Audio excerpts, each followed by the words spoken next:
Irmãos, sejam bem-vindos. Nós temos uma responsabilidade, um desafio, para que hoje e amanhã nós caminhemos na palavra de Deus com entendimento. E o mais importante não é que você saia daqui no final da aula de amanhã cheio de um conhecimento humano, mas que em nome de Jesus, tudo aquilo que nós formos ver, cooperem para o fundamento da nossa fé. Amém? Se nós sairmos cheios de entendimento, vazio, isso aqui é irrelevante, nós estamos investindo um tempo em algo que talvez poderia ser melhor pensado. No entanto, se nós olharmos para a história e para a teologia, a partir da ótica do que Cristo fez por nós, a nossa fé ela é fortalecida. Então, qual é o objetivo principal? Não é colocar conhecimento no teu caderno, não é te enriquecer com histórias e passagens, mas poder cooperar com o fortalecimento da tua fé. E nós vamos ver como a obra do nosso Senhor é incrível. Como a obra do nosso Senhor ela é muito maior que talvez o entendimento que nós temos quando nós sozinhos estudamos a palavra. Amém? Então eu vou pedir que a atenção agora seja ofertada para mim. Amém? Para você que talvez tenha dificuldade para enxergar a televisão, os slides estão também no seu telemóvel. Só que eu quero pedir que esse recurso seja utilizado de uma maneira pedagógica. Então você tem o seu telemóvel à disposição para acompanhar os slides, você vai utilizar para essa finalidade. Em nome de Jesus, nós temos muito pouco tempo para um assunto muito profundo. Não se distraia com o seu WhatsApp, não se distraia com qualquer coisa que apareça. Se você já tem dificuldade com isso, eu prefiro que você acompanhe aqui nos slides, amém? Então, fique à vontade, do jeito que você preferir, tenha também o seu caderno para os seus apontamentos. E qual é a proposta? A proposta é que hoje nós possamos entender um pouco da história e amanhã nós complementemos com o ensino da teologia. A história ela é fundamental para nos mostrar o que está ao redor da palavra de Deus. Porque Deus inspirou homens a escreverem essa palavra. Só que pense comigo, esses homens, eles são resultado do tempo que eles viveram. Vamos dar um exemplo. Todo mundo sabe o que é um telefone, que é um telemóvel hoje, amém? Todo mundo tem esse recurso. Nós assistimos vídeos, nós mandamos mensagens, nós fazemos vídeos, mas isso há 30 anos atrás era algo impensável, amém? Então, se Deus tivesse que se comunicar, trazendo uma revelação para um homem de 100 anos atrás do que era um aparelho digital, esse homem ia entender? Não. Deus tem que falar, Deus teve que falar 100 anos atrás com a limitação que aquelas pessoas tinham. E hoje Deus fala conosco com os recursos que nós temos. Só que nós temos um problema. A palavra de Deus, ela tem sido escrita e se encerrou há mais de 4.000 anos. E se encerra um pouco depois, no tempo da igreja primitiva. Nós vamos ver ali mais ou menos no 1º século, mais ou menos assim.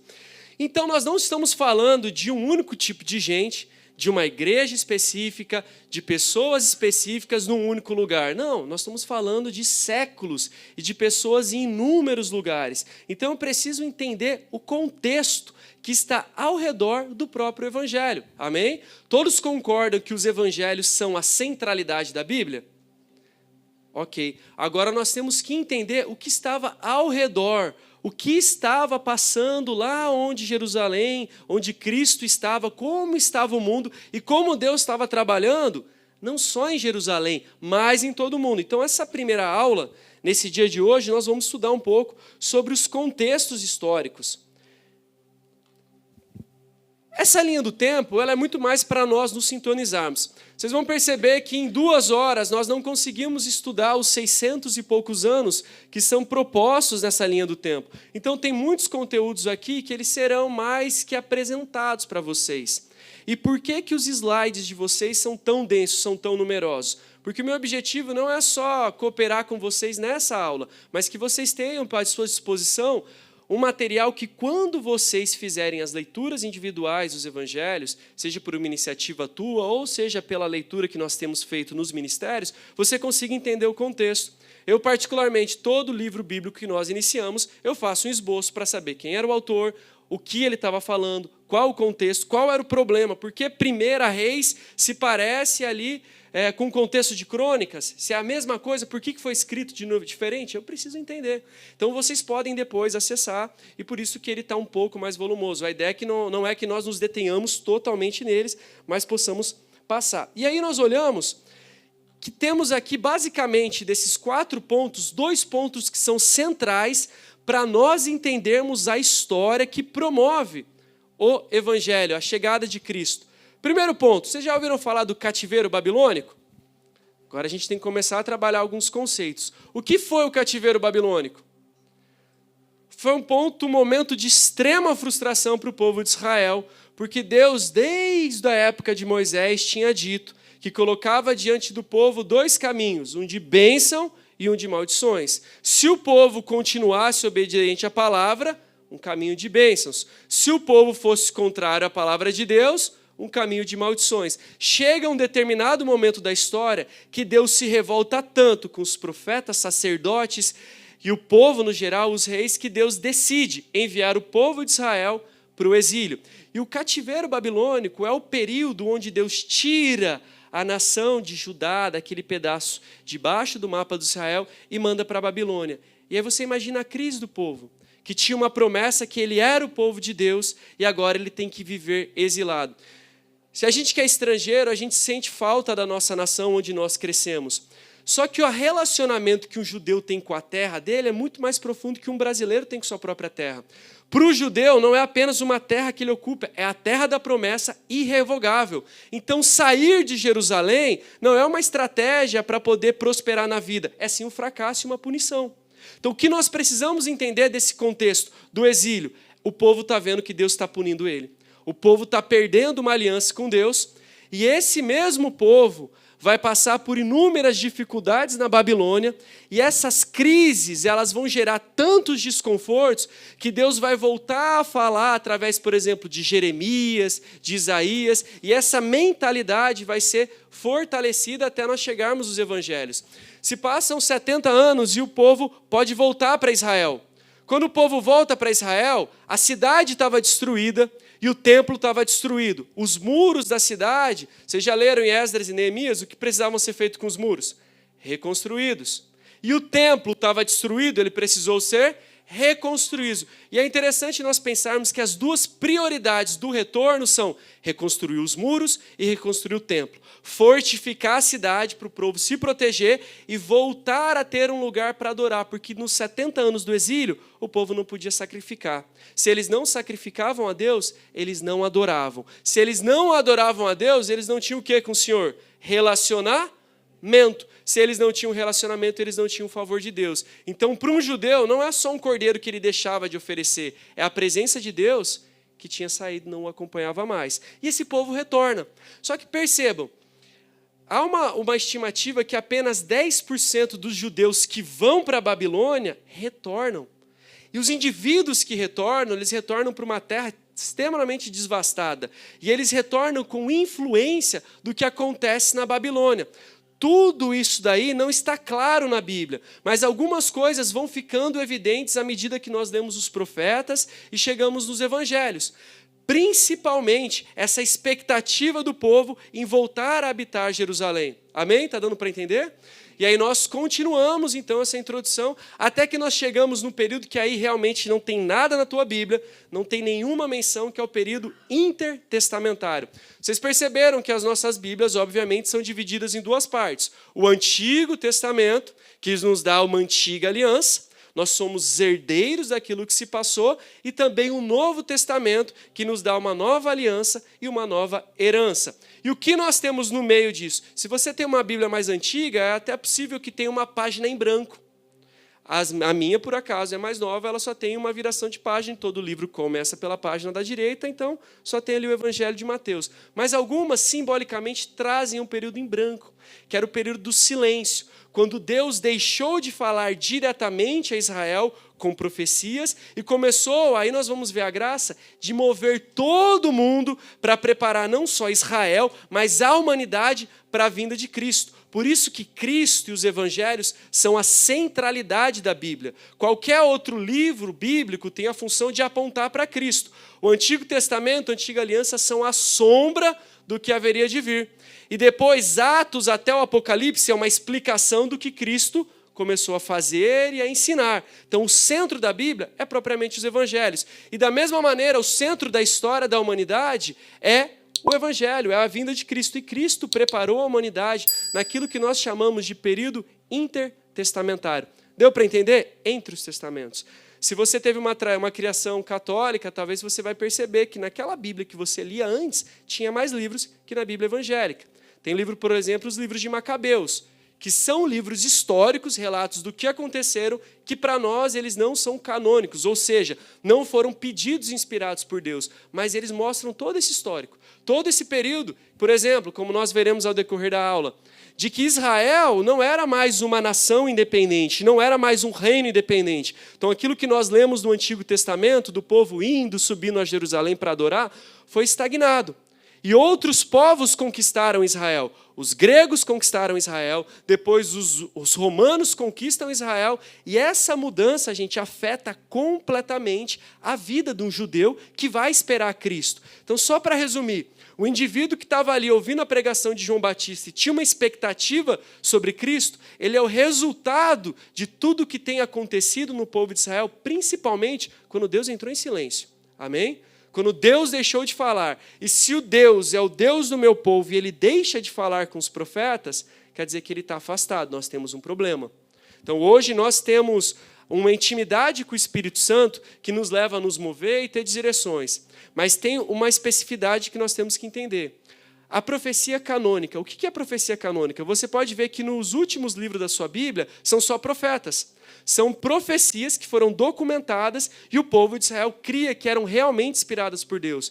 Não quer dizer que o que Deus fala ao nosso coração não seja relevante. Ele só não serve de doutrina para que o povo tem que viver. Então, esse momento de profecias canônicas se encerra em Malaquias. E Deus fica em silêncio. Deus poderia ministrar o coração de alguém, mas sem mudar muita coisa. E esse é o período do silêncio que nós vemos aqui, no próximo slide, o silêncio profético. Esse período intertestamentário ele vai se encerrar com João Batista anunciando a vinda de Cristo, quer dizer, voltando a trazer uma profecia. Ele é um período sem revelação canônica, que vai desde da profecia a respeito da vinda do profeta Elias, em Malaquias, no último capítulo de Malaquias, até João Batista começar a anunciar Cristo. E como é que João anuncia Cristo? Vocês se lembram? Eis o Cordeiro de Deus que tira o pecado do mundo. A profecia, a excelência da profecia, não é falar de uma coisa miraculosa, incompreensível, mas dar uma direção clara.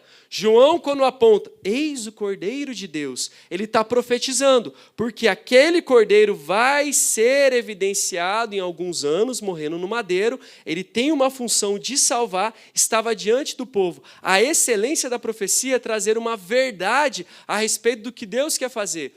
E esse período intertestamentário, então, ele se encerra com João Batista. A palavra vai dizer que o mesmo Elias que foi aguardado em Malaquias é João Batista sendo anunciado, porque ele preparava o caminho para o Senhor. Amém?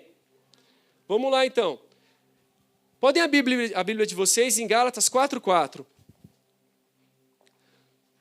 Livro de Gálatas, capítulo 4, versículo 4. Nosso primeiro dia de aula pode ser resumido, o versículo mais importante talvez seja, para entendermos o contexto, Gálatas 4:4. E a palavra diz assim: mas, quando chegou a plenitude do tempo, Deus enviou seu Filho, nascido de mulher, nascido debaixo da lei, a fim de redimir os que estavam sob a lei, para que recebêssemos a adoção do quê? Qual é o destaque que tem aqui na projeção? Plenitude dos tempos. Eu pergunto para vocês, plenitude dos tempos nos dá uma ideia do quê? O que essa palavra plenitude nos remete? A uma completude, a o quê? A um cumprimento, um tempo pleno. Só que lembra, o povo voltou do exílio, o povo voltou, retificou os muros de Jerusalém, edificou o templo, mas Deus não voltou a falar com ele. Deus estava em silêncio. Mas como é que João pode atribuir aquele período de silêncio à plenitude? Porque Deus, ele não está aí, a parte central desse entendimento é entender que Deus não estava mais trabalhando exclusivamente em Israel. Ele estava movendo o mundo todo para a vinda do Filho dele. Se isso não despertar uma fé em nós, a crer que mesmo que eu não veja o agir e o falar de Deus, mas que ele tem movido o mundo para o seu retorno, o nosso entendimento é vão. Talvez eu não veja o que Deus tem feito hoje, mas eu tenho que crer que entre as nações, Deus tem trabalhado para a volta de Cristo. Isso não é um mero entendimento e um conhecimento. Isso tem que alicerçar a nossa fé. E Paulo vai dizer, quando chegou a plenitude do tempo, e nós temos 3 pontos históricos para entender o que seria a plenitude dos tempos. Primeiro ponto, qual era a religião de Jesus Cristo? Cristão?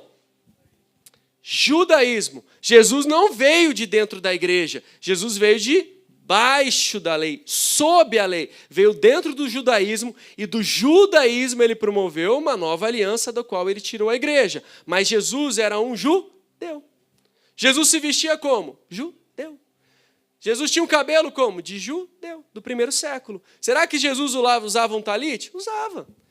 Como um fim doutrinário que nós temos que usar? Não, ele usava porque um judeu do primeiro século usava. Quando Jesus fazia as orações, ele colocava o quê? Colocava, porque ele era um judeu. Você imagina se Jesus aparecesse como um cristão hoje, naquela época? Alguém ia ouvir ele? De forma alguma. Então ele tinha que se parecer como um judeu, sendo servo como um judeu. Então o primeiro ponto para nós entendermos a plenitude dos tempos que Paulo diz é que Deus trabalhou em uma religião. Então todo o período até o que foi de mal do exílio contribuiu para Cristo. Porque se vocês já leram o Antigo Testamento, vocês vão ver que o período desde o começo de Moisés recebendo a lei no Êxodo, até os períodos dos reis, antes que os reis caíssem e viessem ao exílio, o pessoal estava tranquilo, tinha o tempo para adorar e o Senhor para perdoar. Eles estavam protegidos pelos muros de Jerusalém, eles tinham a vida deles. Mas Deus permitiu que eles fossem para a Babilônia, a mentalidade mudasse e eles voltassem. Nós vamos ver as influências da Babilônia na mentalidade do povo. Mas primeiro é esse judaísmo que foi sendo alterado. Segundo ponto é entender que a língua e a cultura onde Jesus estava inserido não era só o hebraico.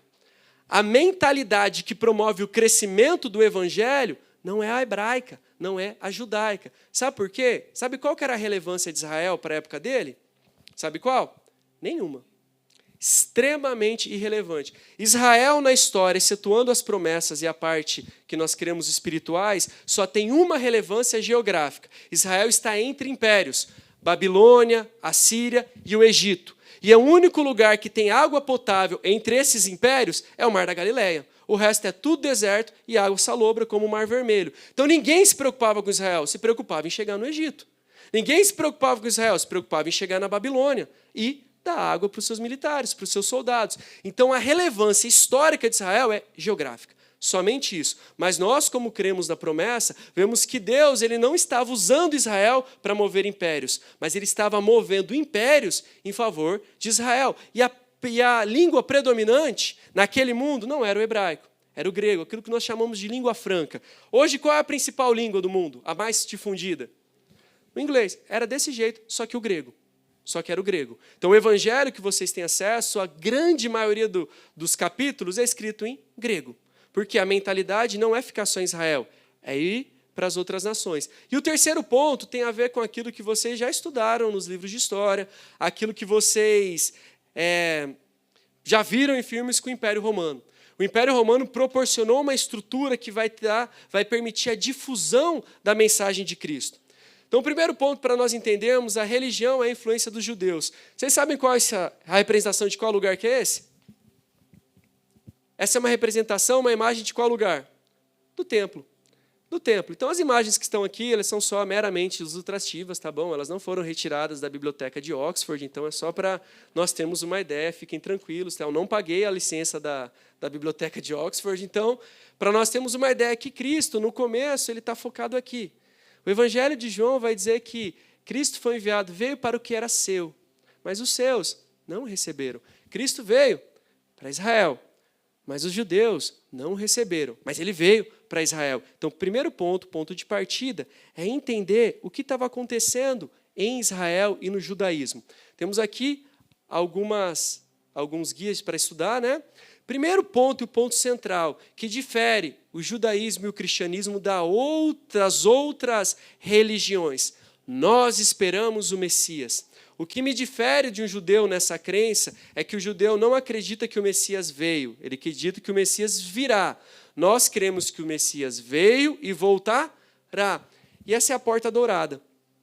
Há uma crença de que quando o Messias vier, ele entrará pela porta dourada de Jerusalém. Só que essa porta está fechada. Nos dias de Cristo ela estava aberta. Então, no século XVI, mais ou menos, quando os muçulmanos dominavam aquela região, eles tinham um entendimento. Se o Messias dos judeus vai entrar por aqui, e o judeu acha que o lugar onde tem um morto não é digno, então ele não pode pisar num lugar onde tem mortos, o que eles fizeram? Colocaram um cemitério na frente e fecharam as portas. Então, Deus, o Messias vai vir do céu, mas não vai conseguir pisar no chão por causa dos mortos e não vai conseguir tirar isso daqui. Ele vai restaurar todas as coisas, mas não vai conseguir quebrar as pedras aqui. Por que para nós isso é irrelevante? Porque Jesus, quando ele entra em Jerusalém, montado numa jumenta, ele entra por essa porta. Essa profecia já se cumpriu. Para nós, ela pode ser de duplo cumprimento, ela pode voltar a ser cumprida, mas a excelência dela foi cumprida. E o que nós temos que entender nesse ponto? Israel, voltando do exílio, ele estava já frustrado com política. Sabe aquela situação que nós vemos, que nós às vezes temos expectativa que um político vai fazer uma coisa que presta, nós pedimos voto para o político, ele vai lá e frustra a gente, e nós sabemos que ele não é um indivíduo enviado por Deus, ele é só um político, e nós nos frustramos com ele. Agora imagina o problema de Israel com os reis, porque no entendimento do Antigo Testamento, Deus usava 3 classes de pessoas, reis, profetas e sacerdotes. Logo, o mesmo Espírito que movia um sacerdote a ir sacrificar, um profeta a profetizar, movia um rei a governar. Só que se esse rei é corrupto, como nós vemos no final do 2 Reis, fez o que era mal ao Senhor, a gente tem um problema. E quando o povo, vendo que esses reis não davam mais certo e o próprio Deus se cansou e o levou para a Babilônia, o povo já pensa, não pode ser um Messias só descendente de Davi. Não pode ser só alguém que vai liderar um exército e vai vencer os inimigos. Só alguém que vai trazer a paz para Jerusalém. E aqui é o ponto interessante. Israel não esperava somente o monarca da linhagem de Davi, mas alguém que, segundo a intervenção divina, ia mudar toda a realidade. E aí quando vocês vão lendo, por exemplo, Isaías, que vai dizer que na morte do rei Uzias, ele vê o Senhor no templo. E você vai ver que alguns profetas, eles começam a ter uma dimensão de expectativa que não é mais terrena. Não é mais como Natan chegando para Davi falando, Davi, você pecou, olha, no negócio da ovelhinha, daquela analogia. Não é mais isso. É um descontentamento com o presente século. Deu para entender como é que isso aqui também, deu para supor, se relaciona conosco? A minha expectativa em Cristo me leva também a uma frustração com a realidade estabelecida. Amém? Então eu olho para o mundo de hoje, eu sei que a igreja tem que cooperar para a melhoria das coisas, mas o mundo vai melhorar ou piorar? Piorar. E está tudo bem. Por quê? Eu não espero desse mundo, eu espero do Messias. E essa mentalidade não está antes do povo ir para o exílio, ela está depois. O povo fica tão frustrado que Deus vai e move eles para uma expectativa que nós chamamos de escatológica. Quem esteve aqui conosco na escola viu a diferença de escatologia e de apocalíptico. De um texto apocalíptico. A escatologia são os eventos cronológicos que nos aproximam do fim dos tempos. E o Apocalipse é aquilo que o João vê, o que está estabelecido na eternidade. Então, se eu espero do Cristo e não o vejo, logo é uma expectativa escatológica. Está dando para entender? Está fácil, né? Está dando para entender? Então, eu estou frustrado, eu olho, vejo que não tem mais como esse tempo, mas Deus promete que me leva para Jerusalém, logo eu vou esperar que não só apareça um sucessor de Davi para governar, mas que o mundo seja reformulado, que o mundo vai caminhar para um fim. E a proposta do judaísmo e do cristianismo que se incorpora nisso é que o mundo que nós vivemos não é cíclico. Ele não recomeça como algumas culturas. Os maias acreditavam que o mundo era destruído e refeito. E vivia-se um looping temporal. Os próprios gregos não tinham uma noção de fim do mundo, que acabaram as coisas e o que é eterno se estabelece na nossa realidade. Essa é a proposta a partir do exílio. E os cristãos creem nisso, de que esse mundo agora ele vai ser continuado para um mundo fora do tempo, que é o que nós chamamos de Apocalipse. E essa é uma imagem de João, que não é exatamente do contexto ali dos evangelhos, é um pouco depois, mas João vendo na ilha de Patmos a Nova Jerusalém, a cidade que vem do alto. Existia também, então, uma ânsia pela restauração do templo e dos muros, como guardar o lugar da promessa de Deus, e aí um ponto que nós temos que parar um pouco para entender. Vamos lá. Qual foi o primeiro lugar de pregação de Jesus nos evangelhos? Jesus ele não estava em Jerusalém, ele estava numa cidade chamada Cafarnaum, na Galileia. Qual o primeiro ponto de pregação de Jesus? Vocês lembram? Não, o templo está em Jerusalém. Jesus evita ir para Jerusalém. O começo do ministério é entre as pessoas rurais, entre o ambiente que são mais acessíveis, não entre a religiosidade elitista de Jerusalém, no ambiente rural. Então ele vai na sinagoga. Sinagoga não está na tua Bíblia no Antigo Testamento, tem menção só no Novo, porque ela vem no período intertestamentário. Nós cremos que como aconteceram, como surgiram as sinagogas. O povo no exílio na Babilônia não poderia sacrificar e adorar, era proibido. Você não poderia adorar outro Deus, senão os deuses babilônicos. O que acontece? Eles se reuniam para guardar a lei, para transmitir a cultura e para ensinar a língua. O sacerdote deixa de se preocupar, então, com o sacrifício, e a critério que ele tinha para a observância da lei para o sacrifício, agora ele tem para o ensino.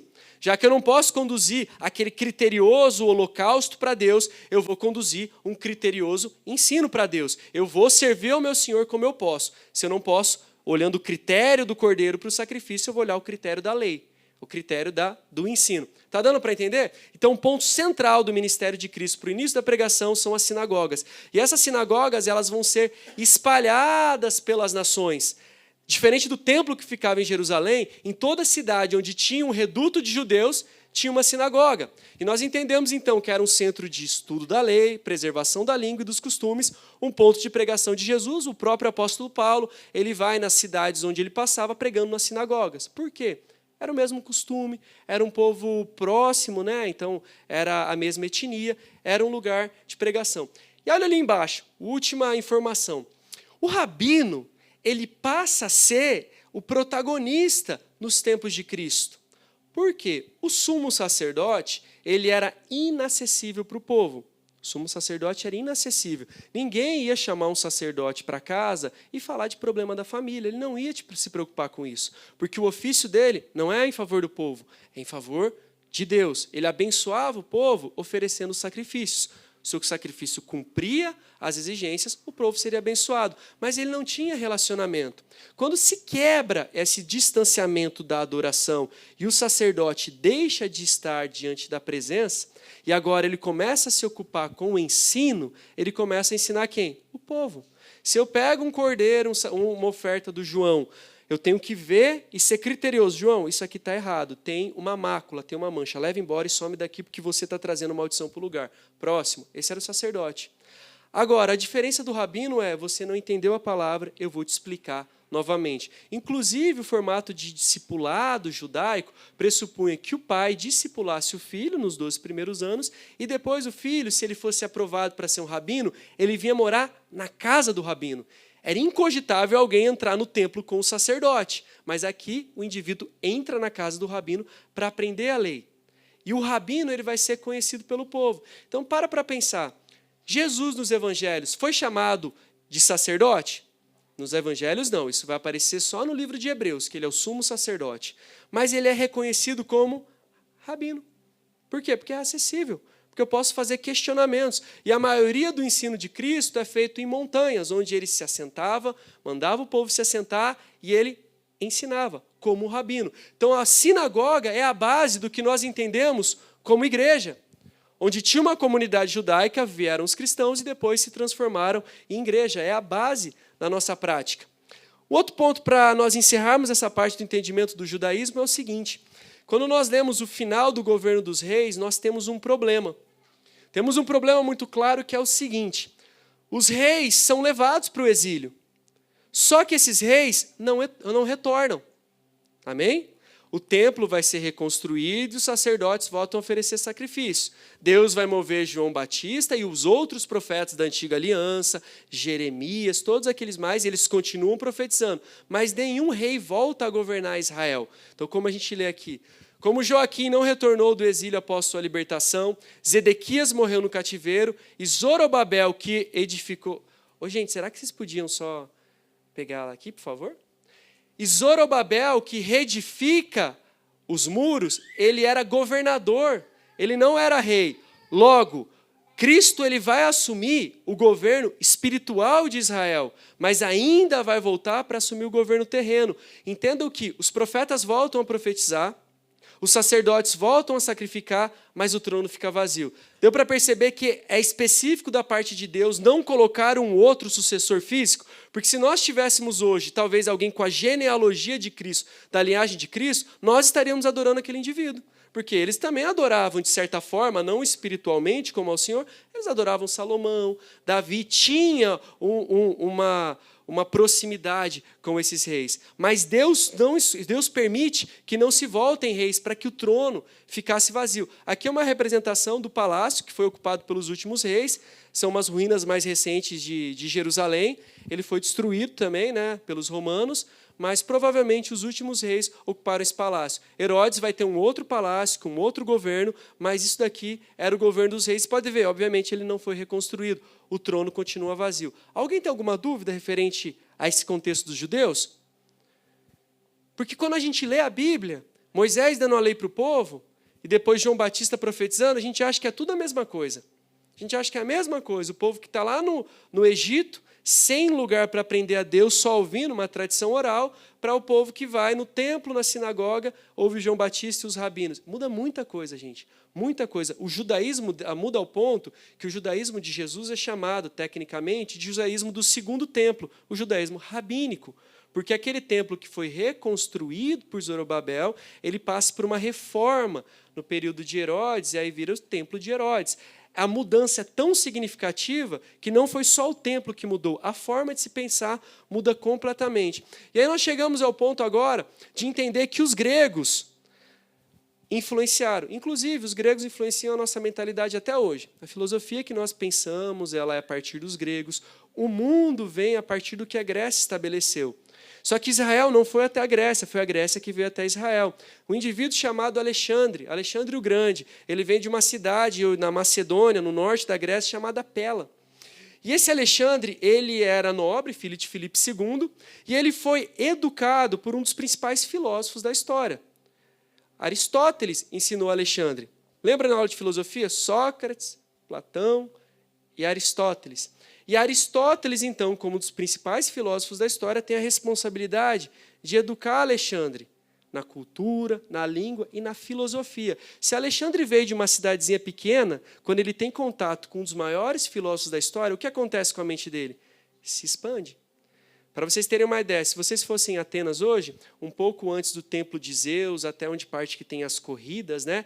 Até mais adiante, ali uns 2 quilômetros, era a Universidade de Atenas, onde Aristóteles ensinava. E como eles faziam? Ia um indivíduo andando, lendo um texto filosófico, e os outros iam atrás dele. Mas era interessante porque era um conhecimento universal, por isso universidade. Eles debatiam inúmeros assuntos e viam pessoas de inúmeras localidades para aprender. Esse indivíduo se desloca e vai ensinar Alexandre o Grande. Então, quando o Alexandre o Grande ele assume o poder, ele não pensa limitadamente na geografia dele. Ele pensa em conquistar o mundo e mudar o mundo. Você está vendo que até nesse princípio Deus tem trabalhado? Qual é a proposta do Evangelho? Conquistar o mundo e transformar o mundo. De certa forma, Alexandre, grosso modo dizendo, o que ele faz é a mesma perspectiva apostólica. Sai do lugar que ele está, transforma a cultura que ele vai conquistar. É a mentalidade apostólica. Os apóstolos não ficam presos em Israel. Eles se movem e transformam as mentalidades. E Alexandre ele vai conquistar, não ele diretamente, né? Os generais dele vão conquistar essa regiãozinha aqui, que é Israel.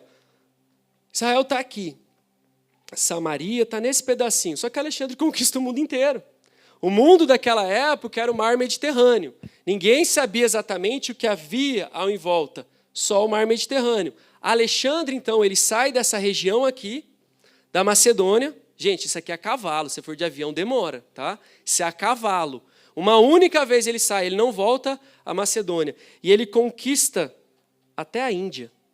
Alguém naquela época de Alexandre ir para a Índia é mais absurdo do que a Katy Perry ir para o espaço. Vocês viram que ela foi, né? Vocês viram, a Katy Perry foi com umas mulheres. Isso foi absurdo. Absurdo é isso aqui. O cara pegar e o cavalo dele morre aqui na Índia, tá? O cavalo dele não trocou de cavalo. E ele entra em crise, que o cavalo dele falece. O mesmo coitadinho do cavalo morre aqui. Agora imagina a mentalidade daquele indivíduo. Porque ele chega no lugar, imagina você vai para a França, você dá um jeito de se virar, porque o cara em Paris ele está recebendo turista, ele vai ser sem educação contigo, mas ele vai te receber, ele precisa.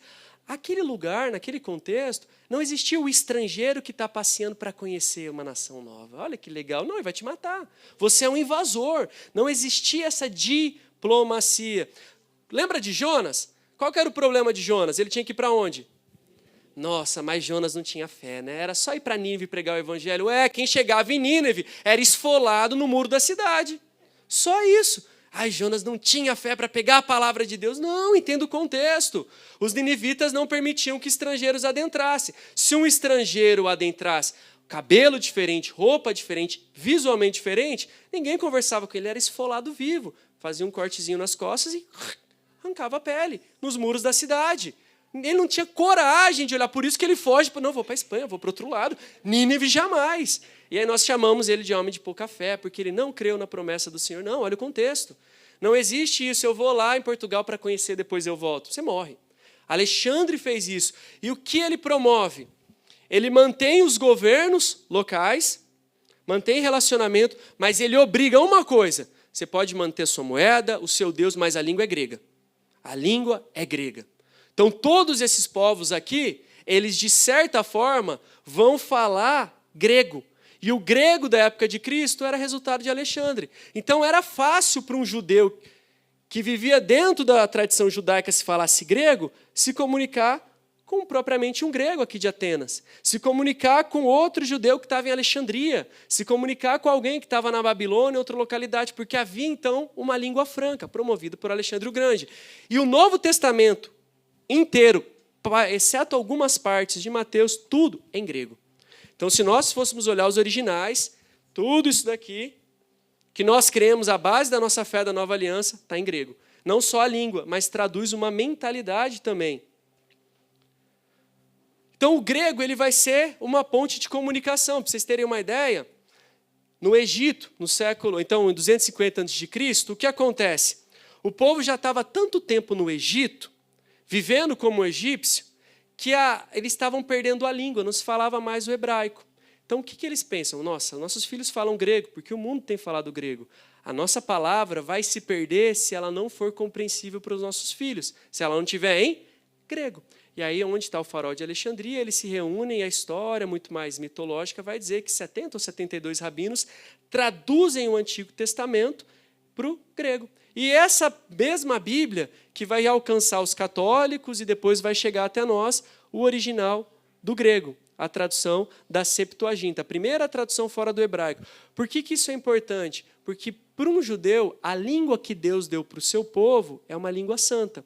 Não é só o hebraico é língua de Deus para um judeu. Inclusive, a prática judaica é, na hora que tiver que escrever o nome de Deus, o tetragrama, YHWH, quando tiver que escrever, um judeu deixava aquela caneta que ele tinha, se purificava, pegava uma outra caneta, escrevia o tetragrama e voltava aos relatos. Isso no Antigo Testamento. Ninguém era digno do jeito que está escrever o nome de Deus. E eles não falavam. Até hoje o judeu, né, tem aquele o Eterno, Adonai, tudo bem. E a gente, vamos lá, vou falar mal que a gente vai e reproduz de uma maneira inconsciente esse distanciamento que eles tinham do próprio Senhor deles. Então, entenda, para um judeu, a língua santa é o hebraico. Foi Deus que deu. E agora eles estão se desafiando a colocá-la no grego.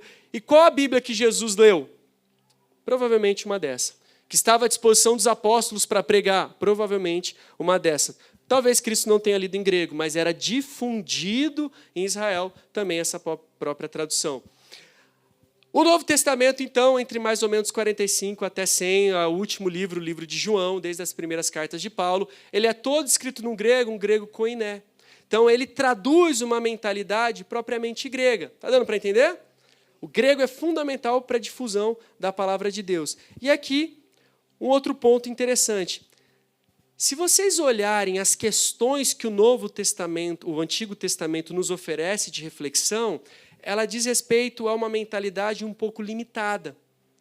Como eu vou agradar a Deus e como eu desagradei a Deus? Como é que eu volto para reparar isso? E há uma visão de mundo muito satisfeita com a realidade estabelecida. Por quê? Para o judeu, o fato de estar em Israel, em Jerusalém, com o templo é suficiente.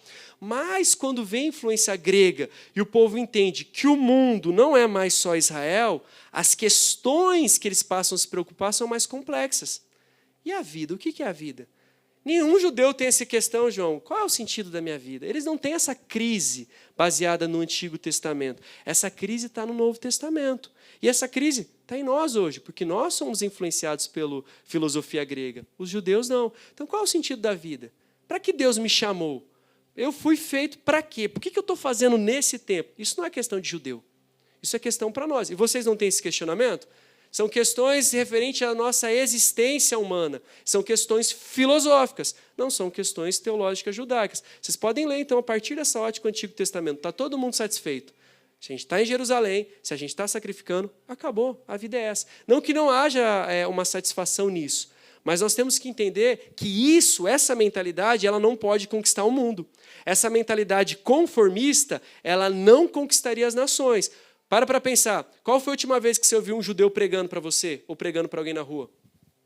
O judeu é extremamente satisfeito em saber que ele tem a salvação e você tem a condenação, e ele não quer você perto dele.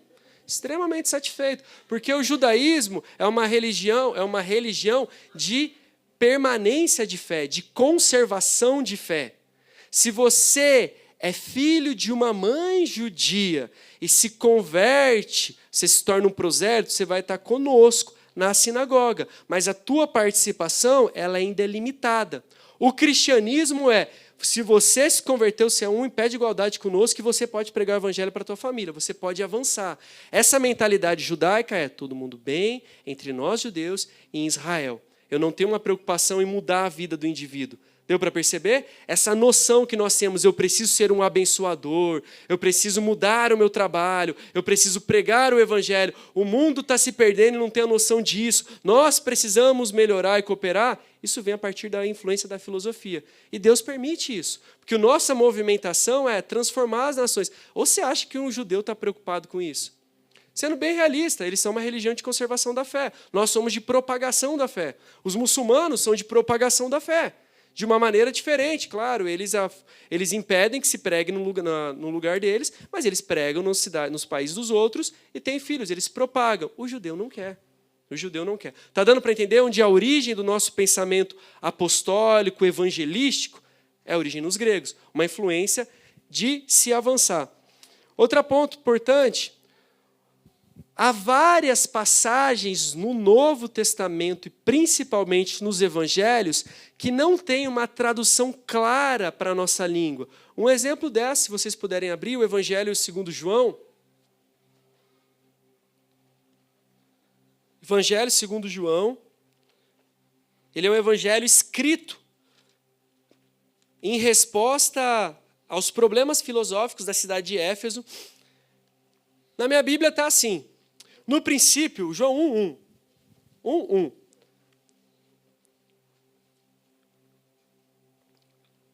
No princípio, era aquele que é a palavra, com P maiúsculo.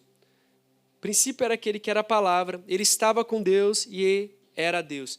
Se a sua versão é uma ara, vai estar, no princípio era o verbo, e o verbo estava com Deus e o verbo era Deus. Está com V maiúsculo? Tá. O meu está com P maiúsculo. Essa palavra, originalmente, ela não tem uma tradução para o português. É a palavra logos. Logos parece com lógica, com razão, com linha de pensamento coerente.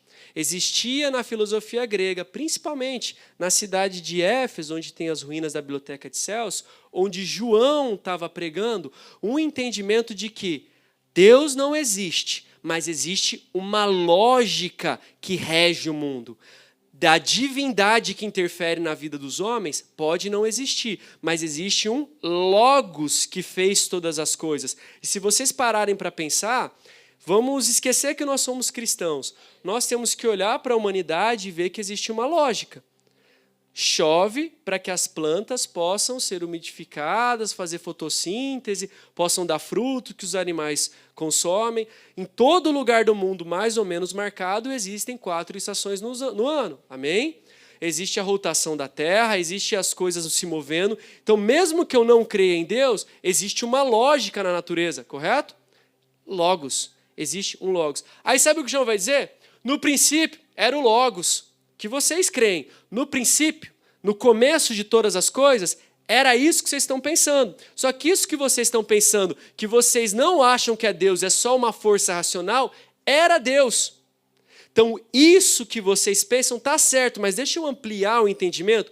Isso, logos, está correto, mas era Deus. E ele estava com Deus, e a vida estava nele, e ele era luz para os homens, e ele vai continuando a dizer, sabe quem é o logos? Cristo. Então ele pega um conceito filosófico, ele concorda, mas ele muda todo o sentido. Então Jesus é o logos, que não faz sentido se nós entendermos só como verbo ou como palavra. Amém? É um conceito que faz sentido para os gregos, que talvez para a gente, se for verbo, não sei, às vezes tem até palavra por um pensamento machista que Jesus não pode ser referido como substantivo feminino. Então é o verbo. O verbo de ação, o verbo ou palavra de que Deus fez, mas é a lógica, Jesus é a lógica. E um outro que eu acho muito interessante, se vocês puderem abrir em Mateus 5, que muda toda a concepção, quando nós olhamos o Sermão do Monte, em Mateus 5, entenda que assim, nós não precisamos ser instrumentalizados no grego, no hebraico, no aramaico, para quem é do Senhor, não tem nada a ver com isso. Não é uma obrigação, nós somos a nova aliança e nós cremos na revelação. O mais importante é crer em Jesus como o único e suficiente Salvador da sua vida. Só que à medida que eu me aprofundo no entendimento da Bíblia, eu quero saber o que estava no contexto. E isso não é oposto à nossa fé, mas fundamenta ela. E nos dá, às vezes, gente, preste atenção, estudar esse entendimento bíblico, ele nos dá a visão correta sobre o que o autor quis dizer. É óbvio que é importante eu entender a aplicação de Mateus para a minha vida em 2025. Mas o que Mateus quis dizer lá na Judéia, no 1º século? Aquilo é mais importante até da forma que eu aplico, porque aquilo é doutrinário, aquilo é o passado estabelecido. Então, dá um exemplo aqui, vamos dar um exemplo. Mateus 5 começa assim. Vendo as multidões, Jesus subiu ao monte e se assentou. Seus discípulos aproximaram-se dele e ele começou a ensiná-los, dizendo, o que está escrito na sua Bíblia a partir de agora? Por que não está felizes?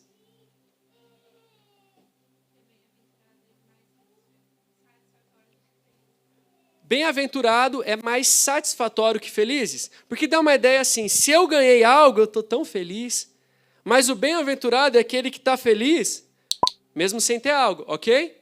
É a aplicação que nós fazemos, extremamente válida. Eu olho e falo, cara, a promessa de Deus sobre essas coisas materiais é que se eu tenho ou não, eu sou bem-aventurado. Tá ok, aplicação para Cauê em 2025. Agora, se eu faço uma exegese e tento entender o que significa, é uma palavra chamada Macários.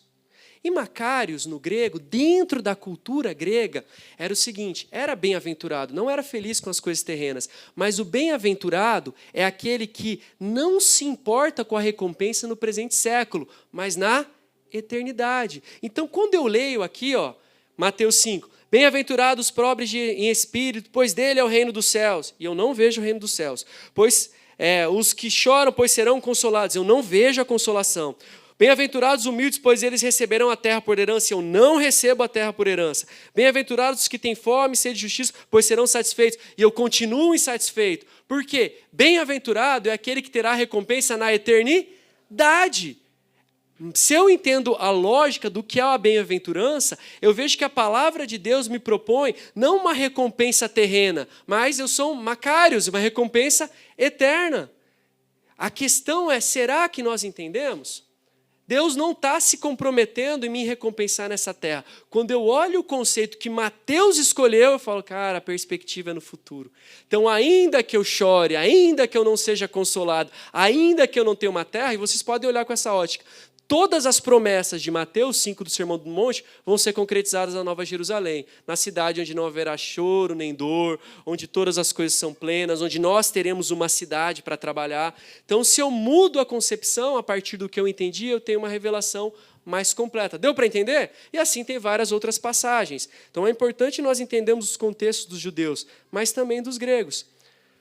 E aqui é um exemplo só, nós vamos entrar na aula de amanhã sobre ele. Esse aqui é o Areópago, que está em Atenas, a Acrópole, a cidade alta, está aqui, e nesse lugar se reuniam as pessoas para debaterem filosofia. Se você ler o Atos 17, você vai ver que Paulo estava incomodando todo mundo na praça da cidade, até que deram a oportunidade. Olha, você fala umas coisas bonitas, vamos subir no Areópago para discutir filosofia? E Paulo, enquanto ele está discutindo algumas coisas que fazem sentido, ele aceita, até que ele fala de ressurreição. E o grego não acreditava em ressurreição. Fala, cara, você está ficando louco, vamos para outro dia. Paulo literalmente sai frustrado. Em Atenas ele lida com uma religiosidade, ele tem muita dificuldade para ganhar as pessoas, ninguém se preocupa com ele, porque, diferente de outras cidades, lá era o centro da filosofia. E a filosofia surge como oposição à religião. Então, por mais que você vá a Atenas e veja os templos, era uma cidade perdida religiosamente. Eles estavam preocupados em discutir filosofia. A religião estava se passando já, aquele contexto era importante a filosofia. Mas Paulo ganha um homem. Ganha um homem.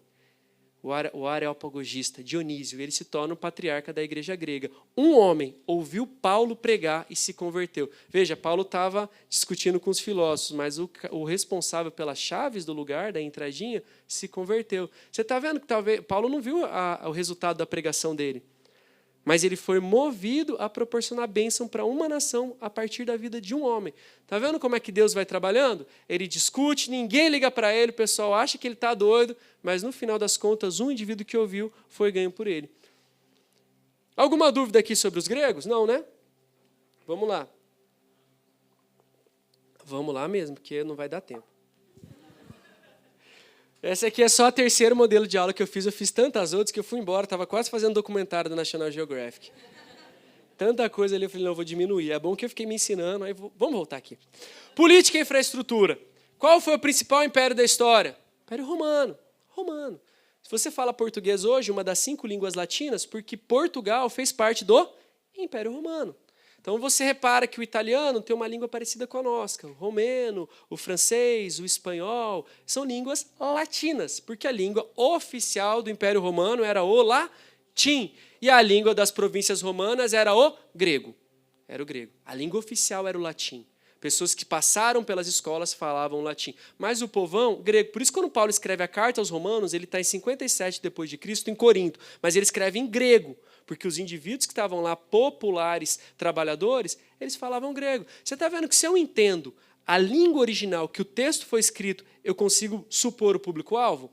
Se Paulo estivesse pregando, se a carta aos romanos fosse para a elite política romana, ela estava em latim. Mas como ela estava em grego, eu suponho que é para as classes baixas. E a história vai nos mostrar que os cristãos chegam como servos dos romanos. É uma religião que chega por baixo. Vocês sabem qual é a primeira vez que Roma vai notificar a existência de um cristão? Falando, olha, aquele tipo de gente tem feito uma coisa diferente. Você sabe o que chama a atenção oficialmente de Roma pelos cristãos? O que dos cristãos chama a atenção? Como todo pobre, o cristão era um servo, era um escravo e morava na periferia. Todo pobre. E o romano não está preocupado para quem mora na periferia. Ele estava ali, como aqui, ó, no Palatino, no centro do Império Romano. Tem o fórum, tudo ali é o centro do Império. É o centro de Roma, que era o centro do mundo. Ele não se preocupa com o cristão, não se preocupa com inúmeros povos que tem ao redor. Ele nem sabia a diferença do judaísmo para o cristianismo. Mas tem um problema, que nas periferias de Roma era o lugar onde eles descartavam as crianças com deficiência. Olha que interessante. Eles descartavam. Porque ter um filho com deficiência é sinônimo de maldição da parte de Deus. Então era normal que alguém chegasse no final da cidade e jogar o filho. Normal. Zero crise. Só que aí tem um problema. Que essas crianças deviam morrer, na verdade, elas estão sendo cuidadas por umas mulheres. A adoção de filhos indesejados pela religiosidade romana é o que faz com que o cristianismo seja despertado. Os primeiros documentos eram, tem um tipo de gente que está indo contra o que é pregado. Aquelas crianças são amaldiçoadas, elas são resultado da maldição de seus pais. E agora elas estão crescendo? Por que isso? Aquilo que era o dejeto da sociedade, o que era excluído da sociedade, o que era literalmente para ser expulso e jogado fora, está sendo recuperado e está servindo de testemunho. Então eu começo a entender, a primeira vez que o cristianismo é relevante é com uma obra social, não é com a pregação pública do evangelho. Está vendo como é importante a gente entender a história? Então, a primeira vez que os cristãos são notados pelo grande império da humanidade, que vai cair por causa dos cristãos, é quando as mulheres, um papel central, adotam as crianças. E o Império Romano ele vai nos trazer duas pontes importantes. Primeiro, é uma estrutura política e uma favorável e uma infraestrutura eficiente. O cristianismo chega muito rápido em Roma. E nós vamos ver como ele depois destrói o próprio Império Romano. É muito rápido, porque a partir do momento que as pessoas vão sendo ganhas, então imagina um contexto. Se eu sou um general e eu me converti ao cristianismo, obrigatoriamente os meus subordinados têm que ser cristãos. É isso que acontece quando Constantino se converte. Automaticamente o império do dia para a noite vira cristão, porque o imperador se tornou cristão, a esposa dele, os filhos dele, os generais deles, os servos dos generais, a família dele, automaticamente. Essa estrutura rígida permite que os cristãos cresçam. E um outro ponto é a infraestrutura, nós vamos ver como é que as rotas de navegação, as estradas são importantes. Se eu pudesse resumir quem é o indivíduo mais importante, exceto Cristo, em toda essa aula, é esse, César Augusto. Primeiro imperador romano. Primeiro imperador romano, nós vamos ver daqui a pouco sobre ele. Ele que estabelece toda a lógica do império que o cristianismo vai se opor. Os romanos, um pouco antes dele, em 63, conquistam a província da Judéia, e Israel deixa de ser uma região autônoma e vira parte do governo romano. Esse indivíduo ele unifica o império, e todos os povos que estavam espalhados passam a se sujeitar a Roma. Vocês lembram quando Paulo ele é açoitado, e ele vai e reclama, fala, olha, eu sou um cidadão romano, eu quero ser julgado, apelo a César? Ele está em Cesareia, e aí ele tem que ser levado longe pra caramba, lá para Roma. Eu apelo a César. Quer dizer, vocês têm a obrigatoriedade, como eu sou um cidadão romano e posso ser julgado por César, vocês têm a obrigatoriedade de me levar em segurança até lá. Eu vou ser deportado diplomaticamente por vocês, com policiais à minha escolta, até lá. Lá eu posso morrer, sofrer uma pena, mas o fato de eu ser um cidadão romano, eu tenho direito. Lembra quando teve a situação do Covid e o pessoal foi deportado para o Brasil? Quem fazia a escolha dos brasileiros que preencheriam as vagas no avião? O consulado, a embaixada. Os órgãos brasileiros que tinham a responsabilidade de definir quem era um brasileiro que cumpria os requisitos para ir para lá. Argentino pôde ir para o Brasil? Não. Os órgãos oficiais, com a segurança do governo, com o custo do governo. Isso mostra um império extremamente organizado que protegia os seus cidadãos. Então, a cidadania romana era uma proteção legal, e Paulo dá essa carteirada. Vocês estão achando que eu sou um judeu qualquer, pobre igual vocês? Sou cidadão romano. Provavelmente o pai dele tinha alguma descendência, o pai dele era romano. Nisso, ele já não vão mais discutir com Paulo, porque ele tinha essa importância. Mas aqui está, se aquele indivíduo era o mais importante, nós veremos César, aqui está o grande motivo pelo qual o evangelho cresce. Pensa comigo, será que os apóstolos foram os principais responsáveis pela difusão da mensagem pregada? Vocês acham quem que faz o evangelho crescer? Pergunta simples. Quem faz o evangelho crescer? Cristo pregou, Cristo era o evangelho, os apóstolos eram discípulos mais próximos que tinham a autoridade canônica, o que um apóstolo diz é tão santo e divino como o que um profeta diz. O que João diz, o que Mateus diz, são parte do cano. O que eles falaram é considerado de inspiração de Deus, estão replicando o que Deus falou. Será que esses homens que foram responsáveis por difundir a palavra? E aí eu vou te dizer que não. Esses homens foram responsáveis por definir a doutrina. Sabe quem são os principais responsáveis pela difusão? Comerciantes. Sim, comerciante. Pensa assim comigo. Se eu sou um pastor aqui, eu moro a 5 quilômetros daqui e venho da igreja para casa. O público que eu trabalho, que eu tenho acesso, é um público extremamente limitado. São vocês, a maioria de brasileiros, que congrega aqui conosco, que estão me ouvindo falar, e amanhã vai ser a mesma coisa. Eu não tenho capacidade de alcançar, de ter contato com inúmeras pessoas. Agora, imagina alguém que é caminhoneiro, que faz um trajeto de Lisboa, passa em Coimbra, vai para Madrid, vai para Genebra. Esse indivíduo fala com centenas de pessoas. Ele tem a capacidade de dialogar com inúmeras pessoas. O comerciante, naquela época, pegava um produto que a Quelone vendia nessa cidade, já falava com ela aqui.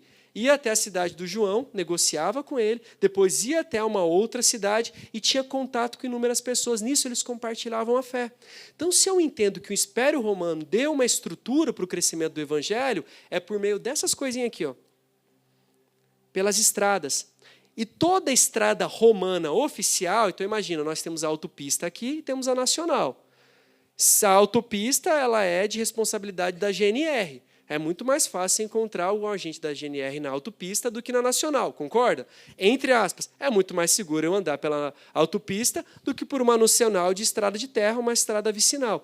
Era da mesma maneira. Eu poderia, às vezes, chegar em determinada localidade mais rápido. Só que se eu fosse por uma estrada romana, eu estava seguro. Porque se o João me assaltou, ele tem que responder para o romano daquela região que ele cometeu um crime contra os romanos. Então é mais seguro eu ir por aqui. Mais ou menos no Brasil, como a gente faz. Eu vou pagar o pedágio, mas o pneu do carro não vai furar. Se eu for pela estadual, vai ter buraco. Aí vai ter problema e eu vou ter um suporte. Está dando para perceber? Então era necessário. E as cartas vão sendo difundidas dessa maneira. Não somente pelas estradas, pelas vias terrestres, mas pelas vias marítimas. Paulo vai para Malta de barco. Por quê? Porque tinha uma via romana. Inclusive, quando nós olhamos, Paulo ficou preso em Filipos. Você lembra? Paulo fica preso em Filipos, ele e Silas, eles adoram, a porta da prisão abre, eles pregam para o carcereiro, ganham o carcereiro, vão ganhar ali e batizam ela um pouco mais para frente.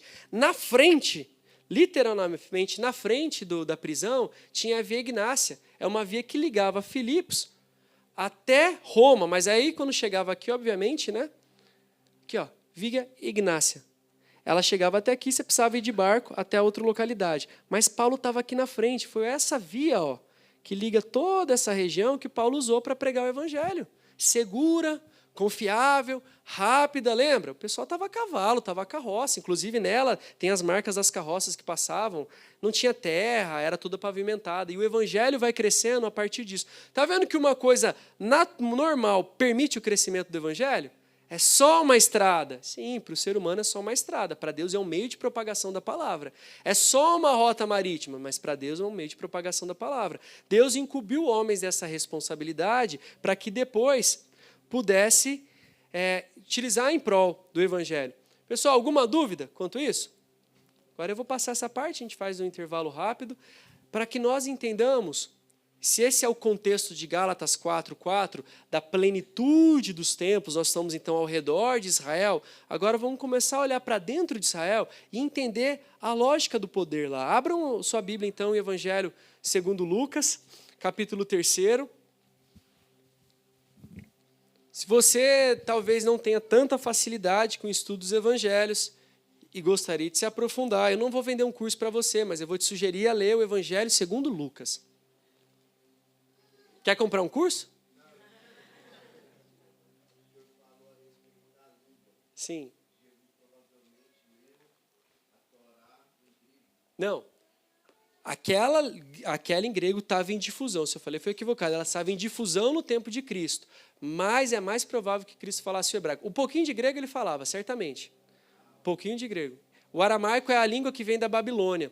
O aramaico era falado publicamente. Até Paulo, quando ele vai para... que ele está sendo julgado em Jerusalém, o pessoal está querendo linchar ele, ele fala em aramaico, as pessoas param para prestar atenção, porque era mais específico. Só que o aramaico era uma língua, entre aspas, baixa, porque ela vem da Babilônia. O bom era falar o hebraico. Mas todo mundo sabia o basiquinho, igual todo mundo sabe o básico do inglês. Entendeu? Table, a gente sabe, entendeu? O básico do básico ali. Mas a gente não tem como afirmar que Cristo não falou, porque Cristo fala com o centurião. Dificilmente o centurião se sujeitar a falar o hebraico. Dificilmente, mas talvez ele estava há mais tempo e tenha aprendido, né? Lucas 3, 1, 2. Lucas ele vai fazer um funil muito interessante do indivíduo mais importante da história, da história daquele tempo, da política, até o indivíduo mais irrelevante dentro do judaísmo. Do César, do Deus encarnado, do Deus divino, do imperador divino de Roma, até alguém extremamente irrelevante que vivia no deserto. E diz assim, no 15º ano do reinado de Tibério César, que foi o sucessor daquele indivíduo chamado César Augusto, quando Pôncio Pilatos era governador da Judéia, Herodes, tetrarca da Galiléia, seu irmão Filipe, tetrarca da Itureia e Traconites, e Lisânias, tetrarca de Abilene, Anás e Caifás exerciam o sumo sacerdote. Foi nesse ano que veio a palavra do Senhor a João, filho de Zacarias. Onde? Palácio Romano, lá como eu mostrei para vocês, né? No Palatino, palácio, palácio, palácio, palácio, palácio, templo, templo e deserto. Deus deixa de falar com o imperador romano, ele prepara o Império Romano para servir o Evangelho, mas ele vai falar com João. Então, o homem importante nesse período, quer dizer, a partir o mais importante, como eu falei, é esse aqui, depois vai ser Tibério. O homem mais importante era César Augusto. Era o primeiro imperador. Se vocês forem em Roma, tem aí a estátua dele. Ele foi o primeiro imperador romano, e nós vamos ver na próxima aula o que tem a ver com ele o Evangelho. Mas é importante entender aqui que quando ele assume o poder em Roma, ele estabelece, por meio de guerras, a paz. O governo dele foi marcado pela Pax Romana. Nas fronteiras, a guerra, mas dentro de Roma, a paz. E Roma viveu um período extremamente conturbado. Esse César Augusto, ele vai governar o mundo quando Cristo nasce. Se vocês olharem no capítulo 2 de Lucas, vai dizer que José e Maria têm que ir para Belém por ocasião do censo.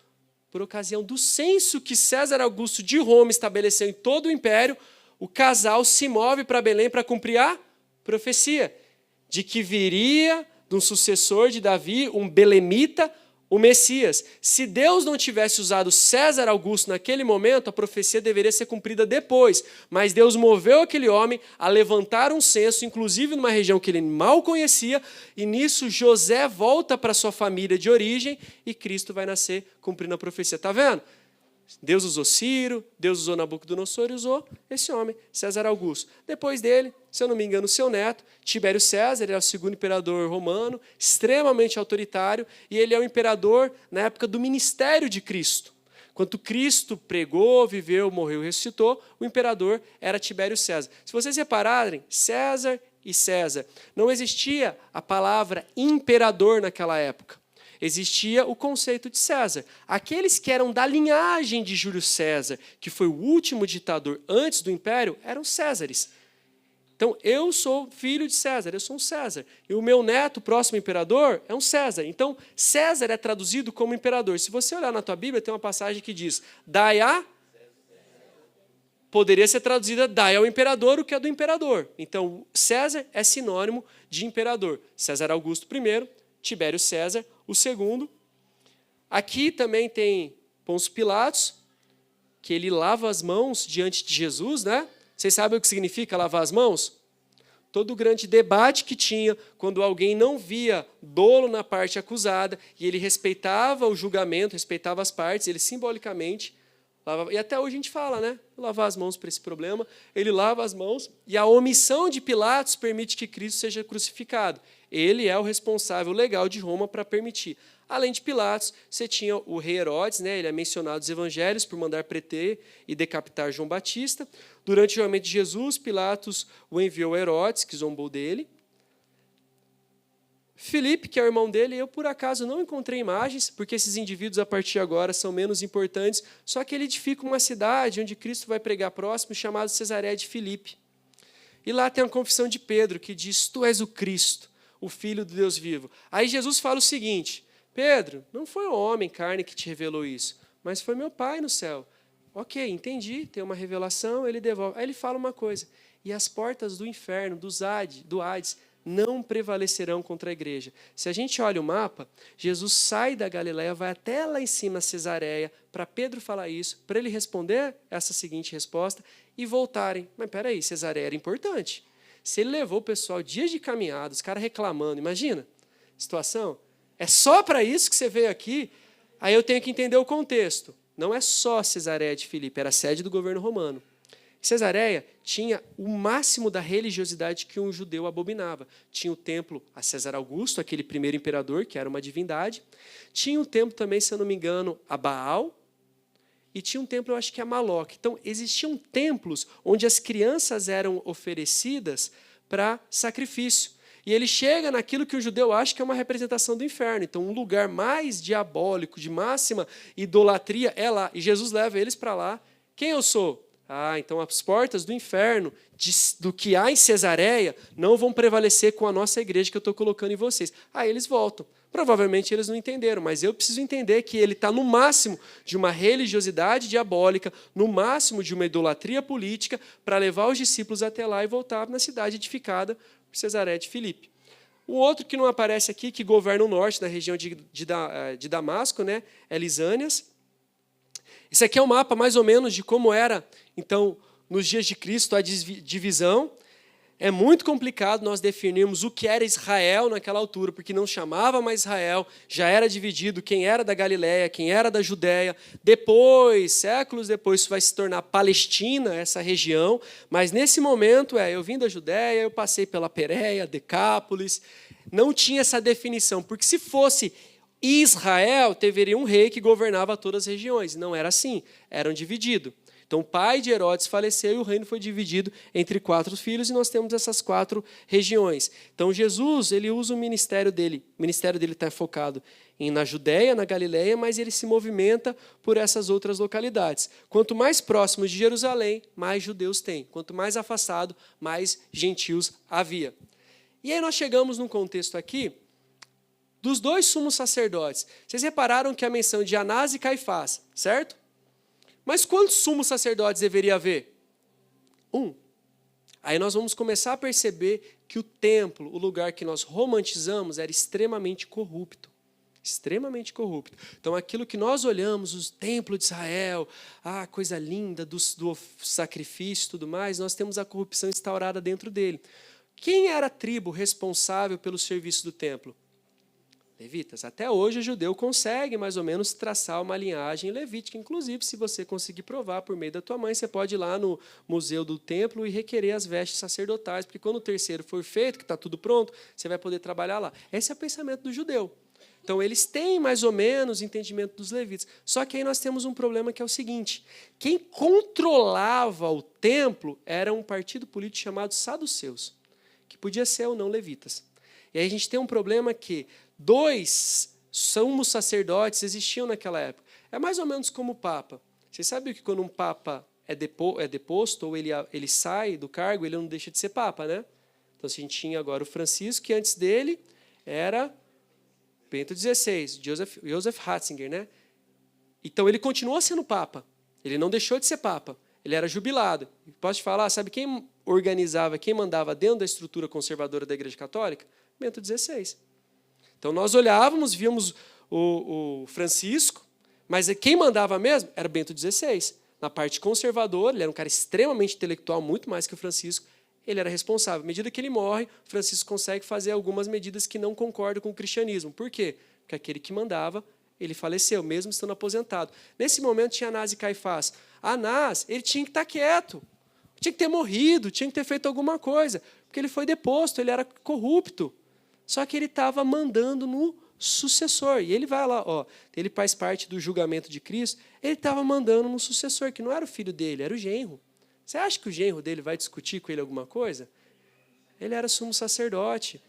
Então, é mais fácil eu pensar no sumo... Quando eu olho o sumo sacerdote do tempo de Cristo, gente, não é Arão que está se matando lá no deserto em favor do povo, que está cuidando para não manchar as vestes. São pessoas corruptas aqui.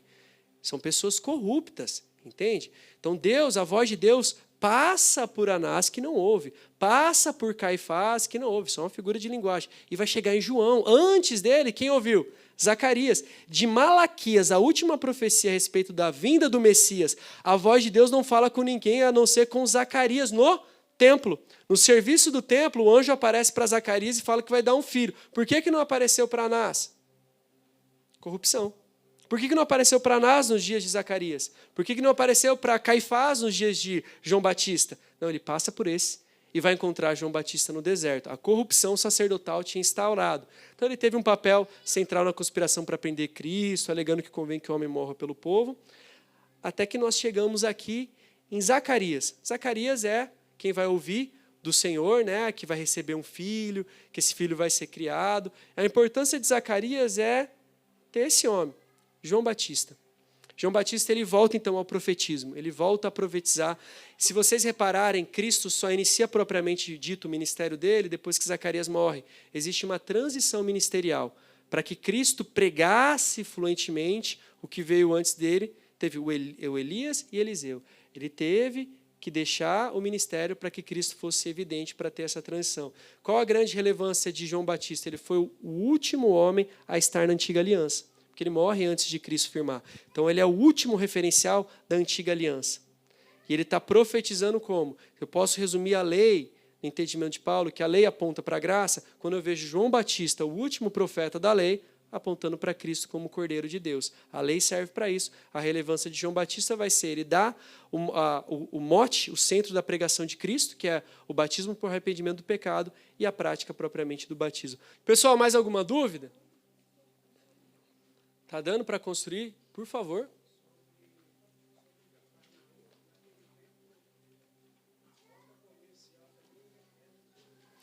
Então, o irmão Hermelino, Cafarnaum está perto do Mar da Galileia. Então, de alguma forma, ali é um ponto central. Por mais que talvez fosse uma cidade pequena, o pessoal precisava de peixe. E até vocês pararem para pensar, a gente tem que ser intencional no texto bíblico. O problema é que a palavra de Deus diz para meditar dia e noite. E nós vamos lá e lemos. Ler é igual quando você olha a placa de pare. E você nem repara que tem um monte de placa de pare aqui que é escrito stop. Você já reparou? Na Bobadela tem um stop. Mentalidade mais, tem um stop. Mas você não para, porque você leu. Ah, pare. Não, não é pare, é stop. Mas não tem nada a ver no lugar que está, porque a gente está lendo. E o problema da nossa geração é que nós lemos as notícias, nós lemos as imagens, a gente não medita, a gente não para. Aí vamos parar para entender, tem que ter calma. Espera aí. Deus, no auge da sua sabedoria, no Antigo Testamento, ele escolhe uma família. Ele escolhe Moisés e Arão. E fala para Moisés, você será para Arão como Deus. Você receberá a minha voz e ensinará para Arão. Aí na hora que vai ser consagrado Arão, vai Arão e seus filhos. Então existia um critério absurdo de Deus para escolher dentro dos levitas os da descendência de Arão. Esse mesmo critério acontece no Novo Testamento, mas Jesus não chama nenhum levita, nenhum rabino, ele chama principalmente o quê?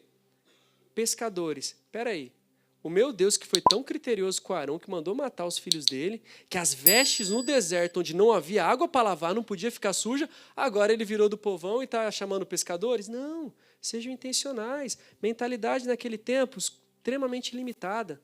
Lugar movimentado, Galiléia dos gentios, o mar da Galileia. Você acha que Pedro, por mais grosseiro que ele fosse, ele sabia fazer negócio. E se ele fazia negócio com várias pessoas, pelo menos o básico do grego ele dominava. É diferente de Judas, que é o único discípulo que vem da Judéia, que era limitado pelo contexto do judaísmo, próximo de Jerusalém. Cara, a gente mora na capital e aqui está ótimo e o resto eu não me importo. Agora não, o pescador é que tinha contato com inúmeras culturas e facilidade de se relacionar. Quem estava na capital achava que era o melhor, nem te dava as horas, mas o outro não, conversa. Talvez ele não exigiu de imediato daqueles homens santidade, mas foi a melhor classe que ele tinha para difundir. O cara não estava nem aí, ele saía para pescar no mar que tinha onda de mais de 5 metros de altura. Olha Pedro pulando do barco. Aquele barco tinha ali 1,20 m, mais ou menos.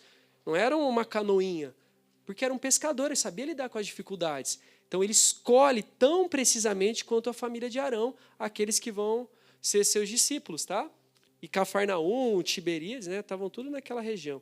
Quando nós olhamos o judaísmo, eu queria que ficasse claro para vocês, o judaísmo não é até hoje uma religião extremamente rígida e organizada. Ela tem várias divisões. E quando nós vemos algumas divisões internas, nós encontramos praticamente 4 classes, 4 tipos de gente dentro do judaísmo. Fariseus, saduceus, zelotes e essênios. Tudo judeu, tá? Todos eles esperavam o Messias, todos eles sacrificavam, deveriam sacrificar no templo, todos eles observavam a Torá, os pais ensinavam os filhos, um com mais seriedade, outro não, mas eles tinham diferenças principais.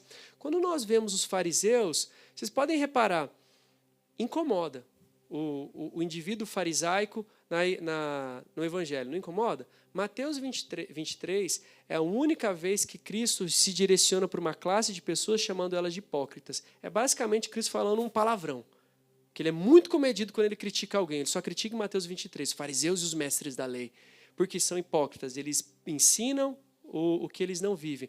E nos incomoda. Então, quando eu olho num primeiro ponto para a minha vida, Cauê 2025, por mim, se eu fosse Cristo, eu tinha posto fogo nos fariseus. Vocês não concordam? Religioso, chato, Cristo está no meio do nada. Uma peste de um fariseu vem questionar ele. Vocês repararam que Cristo foge de tudo, menos do fariseu? É tipo Davi e Saul, onde ele vai ter um fariseu. Aí você olha a Bíblia e fala, por que Cristo não faz alguma coisa? Aí Cristo vai para Jerusalém. Junta um fariseu e pergunta para ele. Aí Cristo vai para Galiléia. São a sombra de Cristo. Para mim e para você, isso gera um incômodo, porque eles são extremamente incrédulos, religiosos e não aceitam o evangelho. Mas para um judeu, o fato de um fariseu estar dialogando com Cristo, ele começa a dar atenção para Cristo. Por quê? Quando eu entendo a história, muda a minha perspectiva. Para nós ele é chato. Para um judeu, ele é a validação do ministério de Cristo, aquele fariseu. Porque dentro dessa divisão, os fariseus eles tinham que sabatinar, levantar questionamentos acerca do ensino da lei para qualquer profeta, messias ou líder que se levantasse. Então o João começou a ensinar alguma doutrina nova, que nós vemos como nova, dentro da própria lei de Moisés. Se ele começou a ter relevância, imagina uma igrejinha que começou a crescer, vinha um indivíduo oficial e falou, peraí, o que a lei diz sobre o sábado? Ele falou que está certo, aí espera. Aí em outro culto dele, fala, mas e o dízimo e oferta? Por que em Deuteronômio está escrito isso? E eles começam a sabatinar. Se o João começa a enrolar na resposta, isso aí é um falso mestre, esquece ele, e o João cai em descrédito. Então, quando vinha um fariseu, é como se viesse uma fiscalização. Te gerava temor, mas te dava a prova suficiente para mostrar que teu ministério é aprovado. Cristo perdeu alguma discussão com o fariseu? Nenhuma. Ao ponto de que Nicodemos vem até Cristo. E ele consegue ensinar alguém que era mestre em Israel.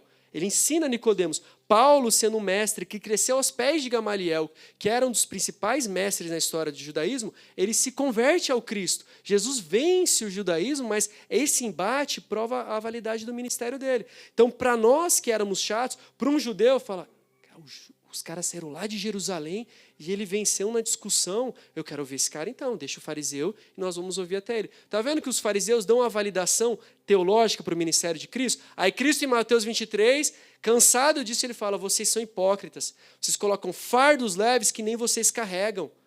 Olha a realidade que vocês estão vivendo antes de cobrar das viúvas, vocês dão o dízimo até do coentro, mas vocês não conseguem perdoar. E ele fala, fecha para os seus discípulos, se a vossa justiça não excederem muito a dos fariseus, vocês não vão entrar no reino dos céus. Não é só você ir lá e discutir com o outro, é você conseguir discutir, mas mostrar que a tua vida tem uma prática que fundamenta o teu debate. Se não houvesse fariseus, ninguém estava ligando para Cristo. Deu para entender? Os saduceus era a classe corrupta, então, que controlava o templo. Os zelotes eram aqueles indivíduos de uma classe social mais baixa, eles eram nacionalistas e eles odiavam o Império Romano. Os zelotes andavam com uma adaga. Então, naquelas estradas, lembra que eu falei romanas? Que tinha um soldado romano que estava meio distraído, eles promoviam atentados, eles matavam os romanos. Porque no entendimento deles, Israel deveria ser livre, Jerusalém deveria ser livre, mas os romanos conquistaram. O que eu faço? Eu vou lutar militarmente com eles. E era um grupo nacionalista revolucionário. E o último ali, foi difícil para achar uma imagem, por quê? Porque eles estão fora do sistema.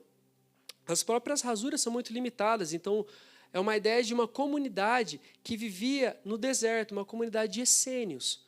O que os essênios faziam? Os essênios eram uma seita dentro do judaísmo que acreditavam que os sacerdotes saduceus, que os mestres fariseus e que os governantes corromperam a própria lei. Então, ao invés de ficar debatendo, eu vou viver essa lei num lugar onde esses indivíduos não vêm, no deserto. Era uma comunidade autônoma contra o sistema. Por que nós podemos supor que João Batista era um essênio? Primeiro, porque ele cresceu onde? Nos desertos. Os essênios cresceram no deserto. Ele usava vestes de pelo de camelo. Camelo é cerimonialmente impuro para um saduceu. Saduceu não vai usar, vai tocar em nada de camelo. Vivia ali comendo os gafanhotos e ele era revoltado contra Herodes. Você já viu Cristo preocupado com Herodes? Algum apóstolo? Não, mas eles estavam, porque os essênios eram contrários à religião do templo e ao governo romano e de quem tivesse. Para eles, Jerusalém era o símbolo do pecado de uma cidade que não deu certo, que deveria ser restaurada. E eles tinham a expectativa na vinda do Messias, não um único Messias como nós cremos, mas um duplo Messias. Lembra quando João Batista está preso? Que aí ele fala assim, olha, está no final da vida dele, vai lá e pergunta para Cristo, para Jesus, se ele é o Cristo ou temos que esperar algum outro.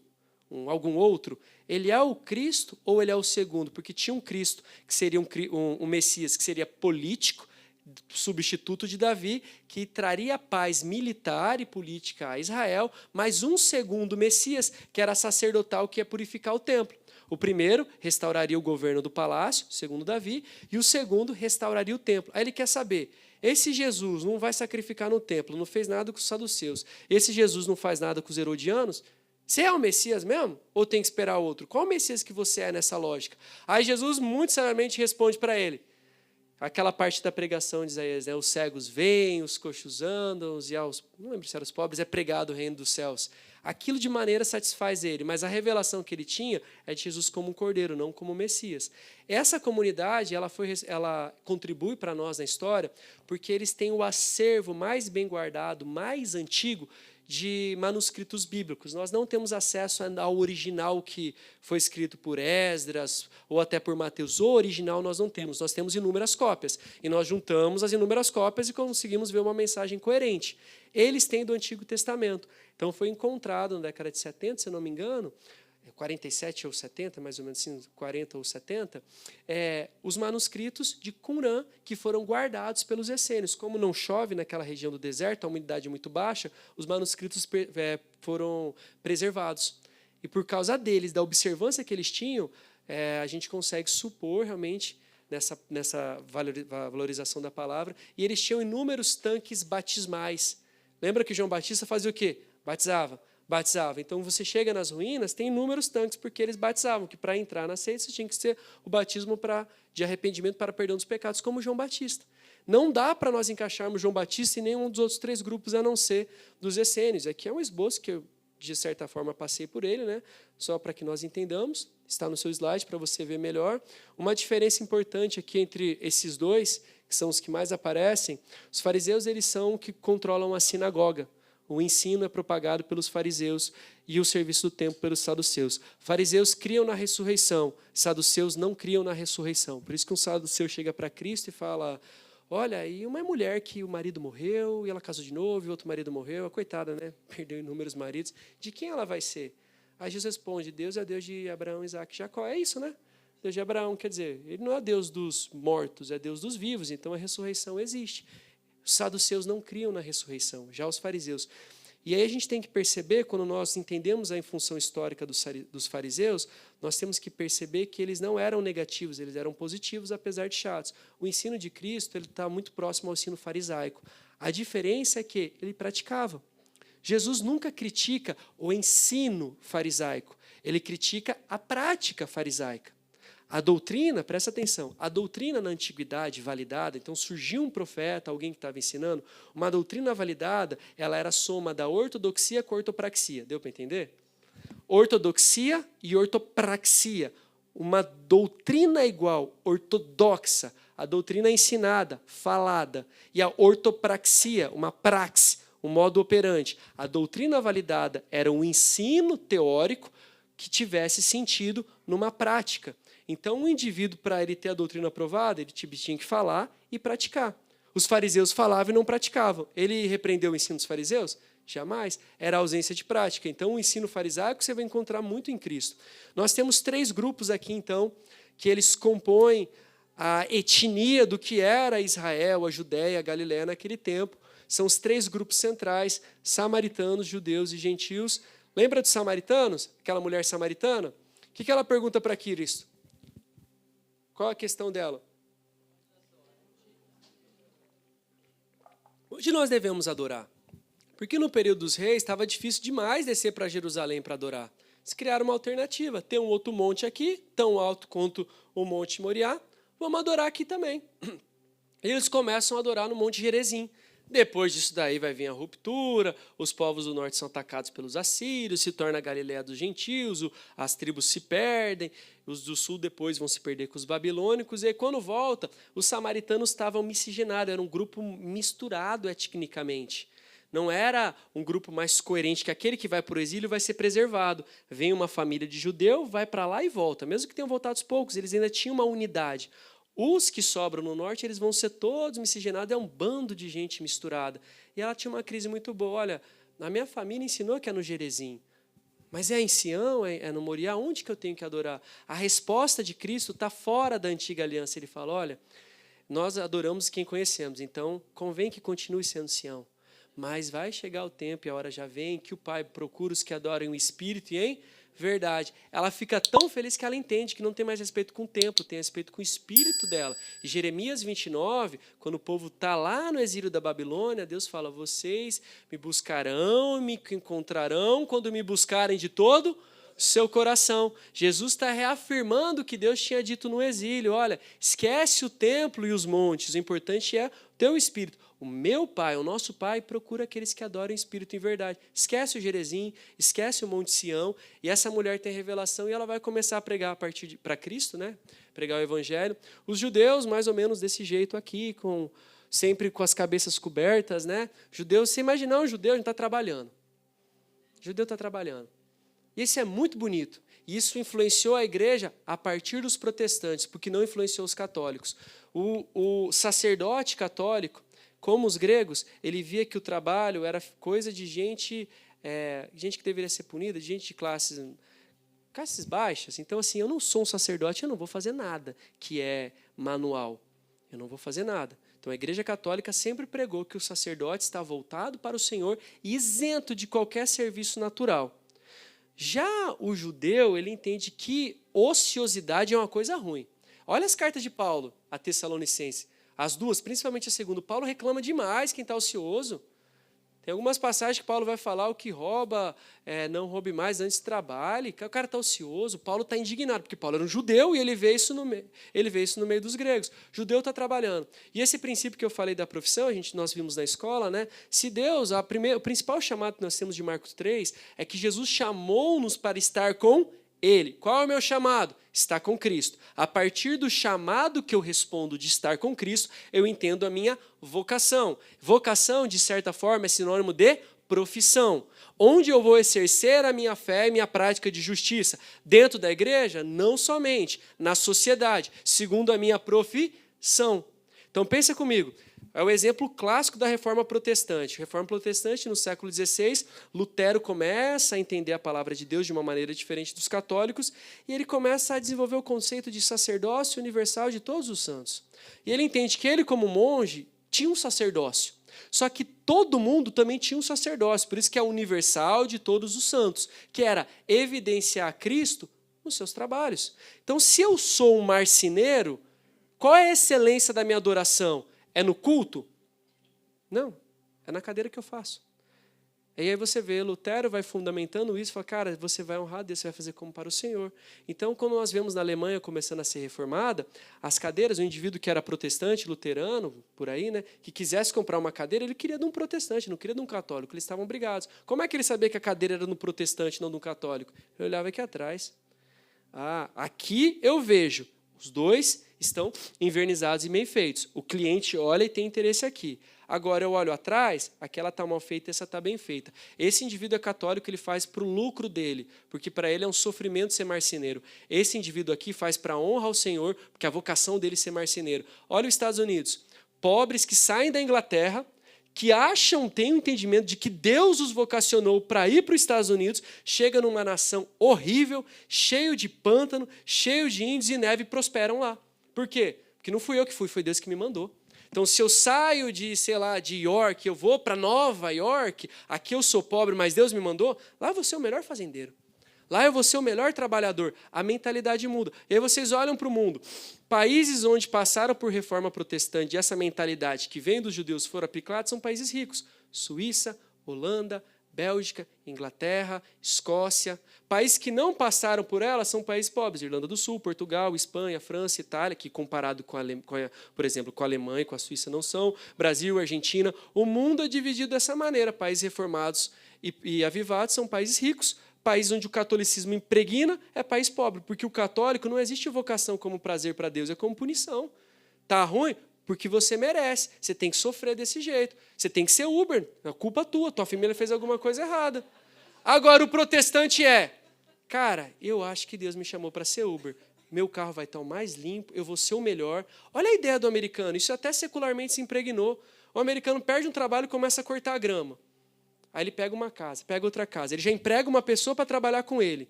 Daqui a pouco ele compra umas máquinas, abre uma empresa, abre uma filial de outra empresa, abre uma rede, abre uma universidade para dar curso de cortador de grama em tal bairro. Ele explode.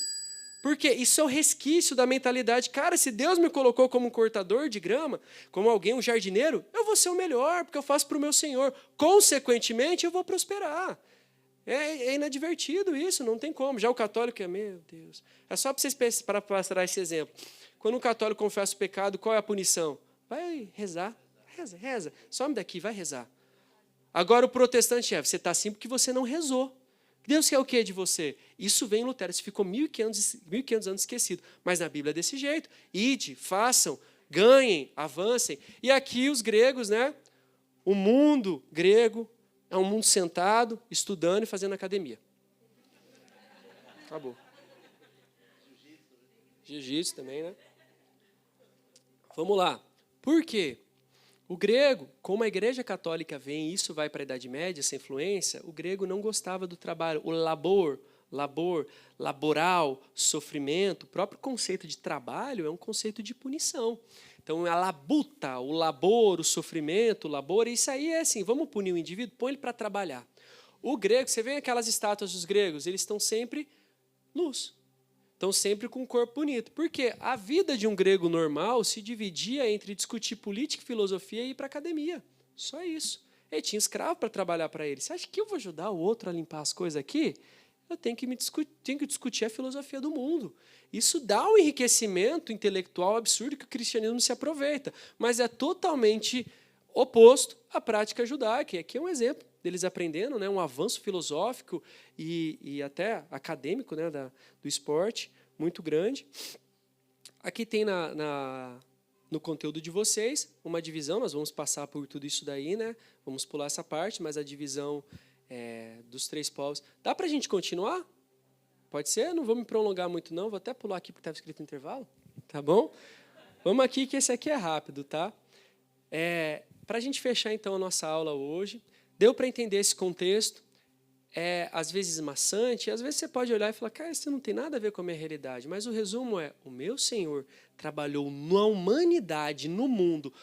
Não existe ninguém no nosso mundo atual que tenha sido mais poderoso que César Augusto, porque César Augusto se tornou uma divindade. Depois nós vamos ver, não vou dar um spoiler, mas é muito interessante a história do evangelho com ele, como esse indivíduo controlava o mundo ao ponto de ele ser reconhecido como uma divindade, divinos. Até o nome Augustus é digno de veneração. Não existia isso em Roma, alguém que era um líder político e um líder sacerdotal, e ele se torna. Jesus, Deus, né, na sua onisciência, usou esse homem para contribuir com a propagação do evangelho. Então, se eu vejo que Deus usou até o imperador, o homem, um dos mais importantes da história, eu vejo que meu Deus está no controle de todas as situações. Então, eu tenho que entender o contexto para entender a mentalidade, os conflitos, mas entender a soberania de Deus. Por isso que não é só conhecimento, mas sim o fundamento da nossa fé. E agora, para avançar, as boas novas entre judeus e gentios. E Marcos, eu acho que, se a gente entender muito bem o problema que estava em Roma, a gente vai entender que essa passagem gerou crise em muita gente. Marcos vai dizer, princípio do evangelho de Jesus Cristo, Filho de Deus. Aí a gente tem um problema. Marcos, ele está escrevendo, vamos entender o público dele. Marcos era um jovem discípulo, ele não era apóstolo, ele era um jovem discípulo, que sabia do grego, mas não falava tão bem assim o grego. Não falava tão bem o grego. E ele vai seguir Pedro. E Pedro vai contar a história, ficava pregando em Roma, o grande Pedro, era eloquente, e depois os caras, o que o Pedro falou ali mesmo? Perguntava para ele, porque ele era o auxiliador de Pedro. Provavelmente, cansado disso, ou querendo dar uma resposta melhor, ele começa a anotar as pregações de Pedro. Isso era normal. Todo grande mestre, rabino, tinha um escriba, tinha alguém que anotava para ele. Por isso que a gente tem tantas informações de Cristo. Cristo estava pregando e tinha alguém ali com uma tabuinha assim, de cera, né, que depois dá para você apagar, estava escrevendo, anotando as pregações de Cristo. Isso era natural. Aí Marcos faz isso, compila e divulgado como o Evangelho de Marcos, mas na verdade é o Evangelho de Pedro. Só que ele está em Roma. Em Roma tinha uma expectativa de que viria um Salvador. Viria aquele que ia trazer a paz em Roma. Antes de Augusto, era guerra dentro e fora de Roma. Roma era uma bagunça, não era aquela Roma linda que nós vemos do filme do Gladiador. Não era aquilo. Era uma cidade suja, violenta. E existia um evangelho de alguém que ia salvar, uma boa nova que alguém ia salvar. Aí João Marcos responde, fala, olha, sabe a boa nova que vocês esperam?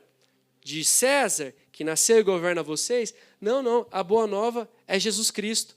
Imagina para um romano temente, que está tentando entender essa fé cristã, mas é conservado no costume, na religião romana. Um romano raiz mesmo, mas que ele quer ouvir essa palavra. Cara, isso vai entrar em crise. Mas eu sempre acreditei que essa boa nova que viria é o nosso imperador. Você está falando que é um indivíduo que morreu crucificado, um rei de vocês? Isso gerou uma crise absurda. Mas para nós vermos que o evangelho ele foi anunciado tanto para os judeus quanto para os gentios. E o evangelho ele é anunciado tanto para os judeus e gentios, né? Quando nós olhamos aqui, ó, no Antigo Testamento, a palavra boas novas, né? Ela é a promessa de salvação e do reino de Deus. Deus está prometendo algo bom, virá o reino de Deus. Lembra quando João Batista começa a pregar? Ele fala que o reino de Deus está próximo. Quem é o reino de Deus? Jesus Cristo. Quem é o reino de Deus? Qual que é a diferença de reino de Deus e reino dos céus? Não tem nada a ver, mas eu quis perguntar. Reino de Deus e reino do céu tem diferença nenhuma. É entender quem escreveu. Reino de Deus é quando Mateus escreve, ou é quando Lucas escreve. E reino dos céus é quando Mateus.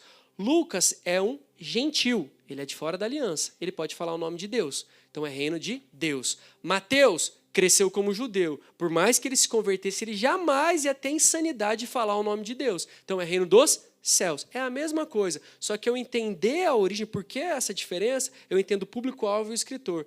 Um judeu muito firme, como Pedro era, como Mateus era, ele não ia ficar falando o nome de Deus em vão. Então é reino dos céus. E Lucas é o reino de Deus. Mas era a promessa de que Deus viria para salvar. Vamos passar por aqui, nós temos inúmeras passagens a respeito dessa promessa de salvação, mas se você pudesse ler o Antigo Testamento com uma ótica no Novo, literalmente o livro de Isaías é o evangelho profetizado. Isaías vai falar do servo sofredor. Para um judeu, o servo sofredor é Israel, que padece pelo Senhor. Para um cristão, e a igreja já muda a ótica de visão, esse servo sofredor é o Cristo que padeceu em nosso favor da igreja. Então, o livro do Antigo Testamento que mais fala sobre Cristo são as profecias, o livro de Isaías. O próprio Cristo aqui, ó, ele faz a leitura em Lucas 4, que o Espírito de Deus está sobre mim, porque o Senhor me ungiu para pregar as boas novas a um quebrantado. Você tinha a prática de leitura da Torá na sinagoga. Se fosse aberto, você teria se fosse pedido para você, você teria a possibilidade de ler e explicar. Olha, eu vou ler, então deixa eu escolher um texto. Eu vou ler e vou explicar. Quando Jesus lê isso e quer explicar, todo mundo fica, não, ele vai ler esse? Esse aí é só o Messias que pode tratar desse assunto. Você pode até ensinar, mas é um texto que não dá para qualquer ser humano que não tem não foi um discípulo de um rabino, qualquer ser humano sair falando. Isso gera um temor, porque ninguém vai ficar lendo essa passagem de Isaías que é sobre o Messias. Cristo vai lá e de propósito ele lê. Então cai, né, a leitura sobre Isaías, fala, o Espírito de Deus está sobre mim, porque ele me chamou para pregar o evangelho, anunciar as boas novas. Então está vendo? O contexto vai nos mostrando. Isaías, né, 52:7, conformosos são sobre os montes os pés dos que anunciam as boas novas. Nós vamos passando, a primeira menção ao evangelho é a situação da condenação de Eva, da serpente, que a profecia vem dizendo que o filho da mulher, ela vai pisar a serpente, então é o filho da mulher, ele é aquele que tem autoridade sobre Satanás, é o próprio Cristo. Abraão, ele tem a primeira revelação do evangelho, porque em Abraão as nações serão benditas. O herdeiro de Abraão abençoará as nações. O herdeiro não poderia ser Davi, porque Davi abençoava Israel. O herdeiro não poderia ser Isaac, que Isaac era o filho da promessa, daquele povo, que depois vai dar origem às tribos de Israel. Para abençoar as nações, tem que ser alguém que vai renovar a aliança e vai abençoar até os gentios. E Cristo vai fazer isso. Os salmos falam sobre Cristo, Jeremias e Ezequiel profetizando a nova aliança, Miqueias falando do rei nascido em Belém, lembrando de Augusto que fez o censo, Zacarias e Malaquias sobre preparar o caminho. E agora aqui, o fim, nós vamos entender uma batalha chamada Batalha de Ático. Eu vou resumir contando uma história para dar aquela empolgação ali e a gente finalizar. Roma tinha um problema. Imagina se tivesse um barulho para ficar dramático. Roma tinha um problema, uma grande cidade com um problema. Existia muito conflito para quem governava Roma, um pouquinho antes do Império. Qual a solução que eles têm? Quem governava Roma era o Senado. O primeiro-ministro, o principal do Senado escolhido, era o príncipe. É a mesma coisa do primogênito. Primogênito não é o primeiro filho, é o primeiro da promessa. Então não é Ismael, é Isaac. Cristo é o primogênito entre os mortos. Foi o primeiro da promessa de que os outros vão ressuscitar. Cristo é o primogênito. Não quer dizer que ele foi ali, tenha que cumprir a função de ser o primeiro. Mas o mais importante, a primogenitura era o grau de relevância. E quem era o príncipe, o primogênito? O presidente do Senado lá, o príncipe, realmente o que mandava no Senado. E Roma decide um governo chamado triunvirato. Governo de 3 homens anciãos, generais, para governar Roma porque estava um colapso. A cidade crescia, mas tinha criminalidade, as fronteiras não estavam protegidas. O primeiro triunvirato não dá certo, eles colocam o segundo triunvirato.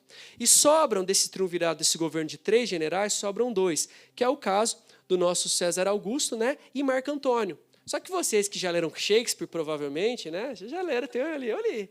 Tem a obra Marco Antônio e Cleópatra. Eu li. Tem Marco Antônio e Cleópatra. Tá bom, eu li Shakespeare, tá? Bastante. Marco Antônio e Cleópatra. E, Mateus, o que aconteceu com Marco Antônio e Cleópatra? Igual você, a Ruth, estava apaixonado. Estava apaixonado. Só que Marco Antônio ele era um general de Roma. De Roma, ele governava junto com os 3. Morreu um, sobraram 2. Augusto foi lá e matou uma. Tudo bem, sobraram 2. E Marco Antônio está governando, está conquistando as regiões, está ocupando. Ele chega no grande império egípcio e se apaixona. Cleópatra foi esperta, né? Se apaixona por Cleópatra. E aí, tudo bem. Ficou Augusto lá para trás. E Augusto manda ele voltar. Ele falou, nada, eu quero ficar com Cleópatra. Mas como é que você, sendo um romano, vai se relacionar com gente tão baixa quanto os egípcios? Estou apaixonado. Ele abre mão de tudo. Só que aí em Roma se gera um conflito tão grande porque Augusto não poderia assumir dar um golpe. Tinha que resolver a situação com aquele que era um governante. E aí se manda uma mensagem, vocês têm que entrar em batalha. Augusto desce. E Marco Antônio manda as tropas um pouco para cima, a região do Ático, é uma região na Grécia que começa a ter uma entrada de água, ali é perto de umas ilhas gregas do lado esquerdo, mais ou menos perto da costa da Itália. Vêm as tropas de Augusto e vêm as tropas de Marco Antônio. Aí para pensar, se nós estivéssemos em Roma, preocupados, que os nossos governantes, um está apaixonado pela rainha do Egito, o outro que tinha que estar aqui foi lá querer brigar com ele, como é que estava a situação em Roma? Um caos. Um caos. Lá, gente, assim, eu sou da oposição do João Alencar. Ele vai ali, dá uma volta, a gente mata ele, tudo bem, assume o poder dele no outro tempo. Não tem problema, porque os líderes estavam fora. O que acontece? Esses 2 indivíduos vão se confrontar em 31 depois de Cristo na cidade chamada de Ático. E eles mandam mensageiros, porque assim, Augusto vai liderar a batalha, mas ele não vai ser o primeiro a contar da vitória, correto? Tem indivíduos que têm a função de serem mensageiros, de ouvir o que aconteceu e relatar oficialmente. O evangelho era a boa nova. O evangelho era o indivíduo ver. Tem o exército de Augusto e o exército de Marco Antônio. O evangelho era chegar em Roma e dizer, evangelho, fulano é o vitorioso. Evangelho, Augusto é o evangelho, ele é a boa nova. Então o evangelho era, dentro do contexto romano, a expectativa de um rei vitorioso que ia implantar a paz em Roma. Vocês estão vendo como é igualzinho a expectativa do judeu? Vem uma boa nova, um indivíduo que vai governar Israel, vai trazer a paz para a nossa realidade. Está plenamente aplicado em Roma. Então o evangelho, essa boa nova que é traduzida para o grego, é fácil de se entender. E eles escolhem manter essa porque qualquer um dentro da tradição greco-romana, na Grécia, em Roma, ia entender que o evangelho fala de um salvador humano. A bênção que nós teríamos com esse Salvador. E essa é a expectativa. Eu acredito que se talvez não tivesse essa noção de um evangelho dentro de Roma, o evangelho nosso não teria crescido. Porque não teria referência para ele. Deixa eu explicar o que é o evangelho. O que é boa nova? Boa nova do quê? O país não está em crise para ter um salvador, eles entendem na hora para que salvasse. Então, no último tópico ali, a relação entre o termo evangelho e a batalha de único está no uso político, antes da adoção no contexto cristão. Então, nós temos essa perspectiva de uma transformação. O próprio governo romano, quando decretava uma lei nova, falava evangelho segundo tal César, porque é uma boa nova. Tudo que vem do rei é uma novidade boa. E quando nós olhamos aqui, por exemplo, essa inscrição de Priene, tem um calendário, tem algumas coisas para nós fecharmos agora, para fechar de vez.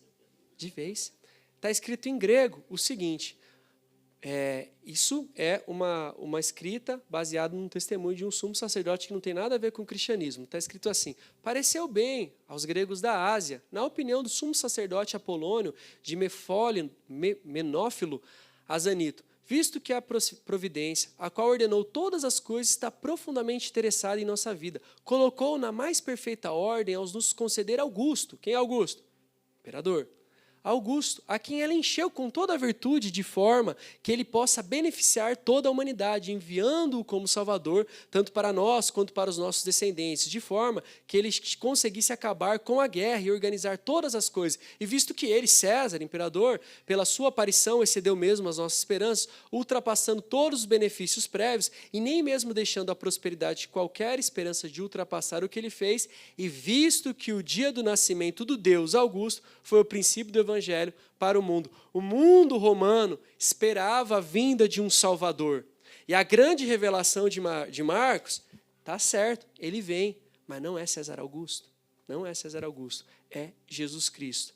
Para concluir, César Augusto, quando ele assume, o tio-avô dele, que era o último general chamado Júlio César, de onde vem o nome César, tinha falecido. Ele faz a cerimônia da apoteose. O que é a cerimônia da apoteose? É quando um general nobre, memorável, ele é levado à condição de Deus, vira divino. Não como uma divindade do panteão romano, mas como um santo padroeiro. Tá? Se você for no Palatino Romano, está lá o túmulo, assim, né, um templo escrito Július Divinus. Então, o antecessor dele, entre aspas, o pai dele, porque os romanos tinham o conceito de patriarca. Então, assim, eu sou um patrício, desculpa. Patrício é quem tem pai. Augusto era um patrício, porque ele era filho do grande Júlio César, mesmo não filho natural, era sobrinho dele. Todo indivíduo participante da política tinha que ter um pai. E ele dá um nome, dá esse título, né? Ele conduz e dá ao Júlio César o título de divino. Consequentemente, se ele era filho de Júlio César, ele era filho de Deus.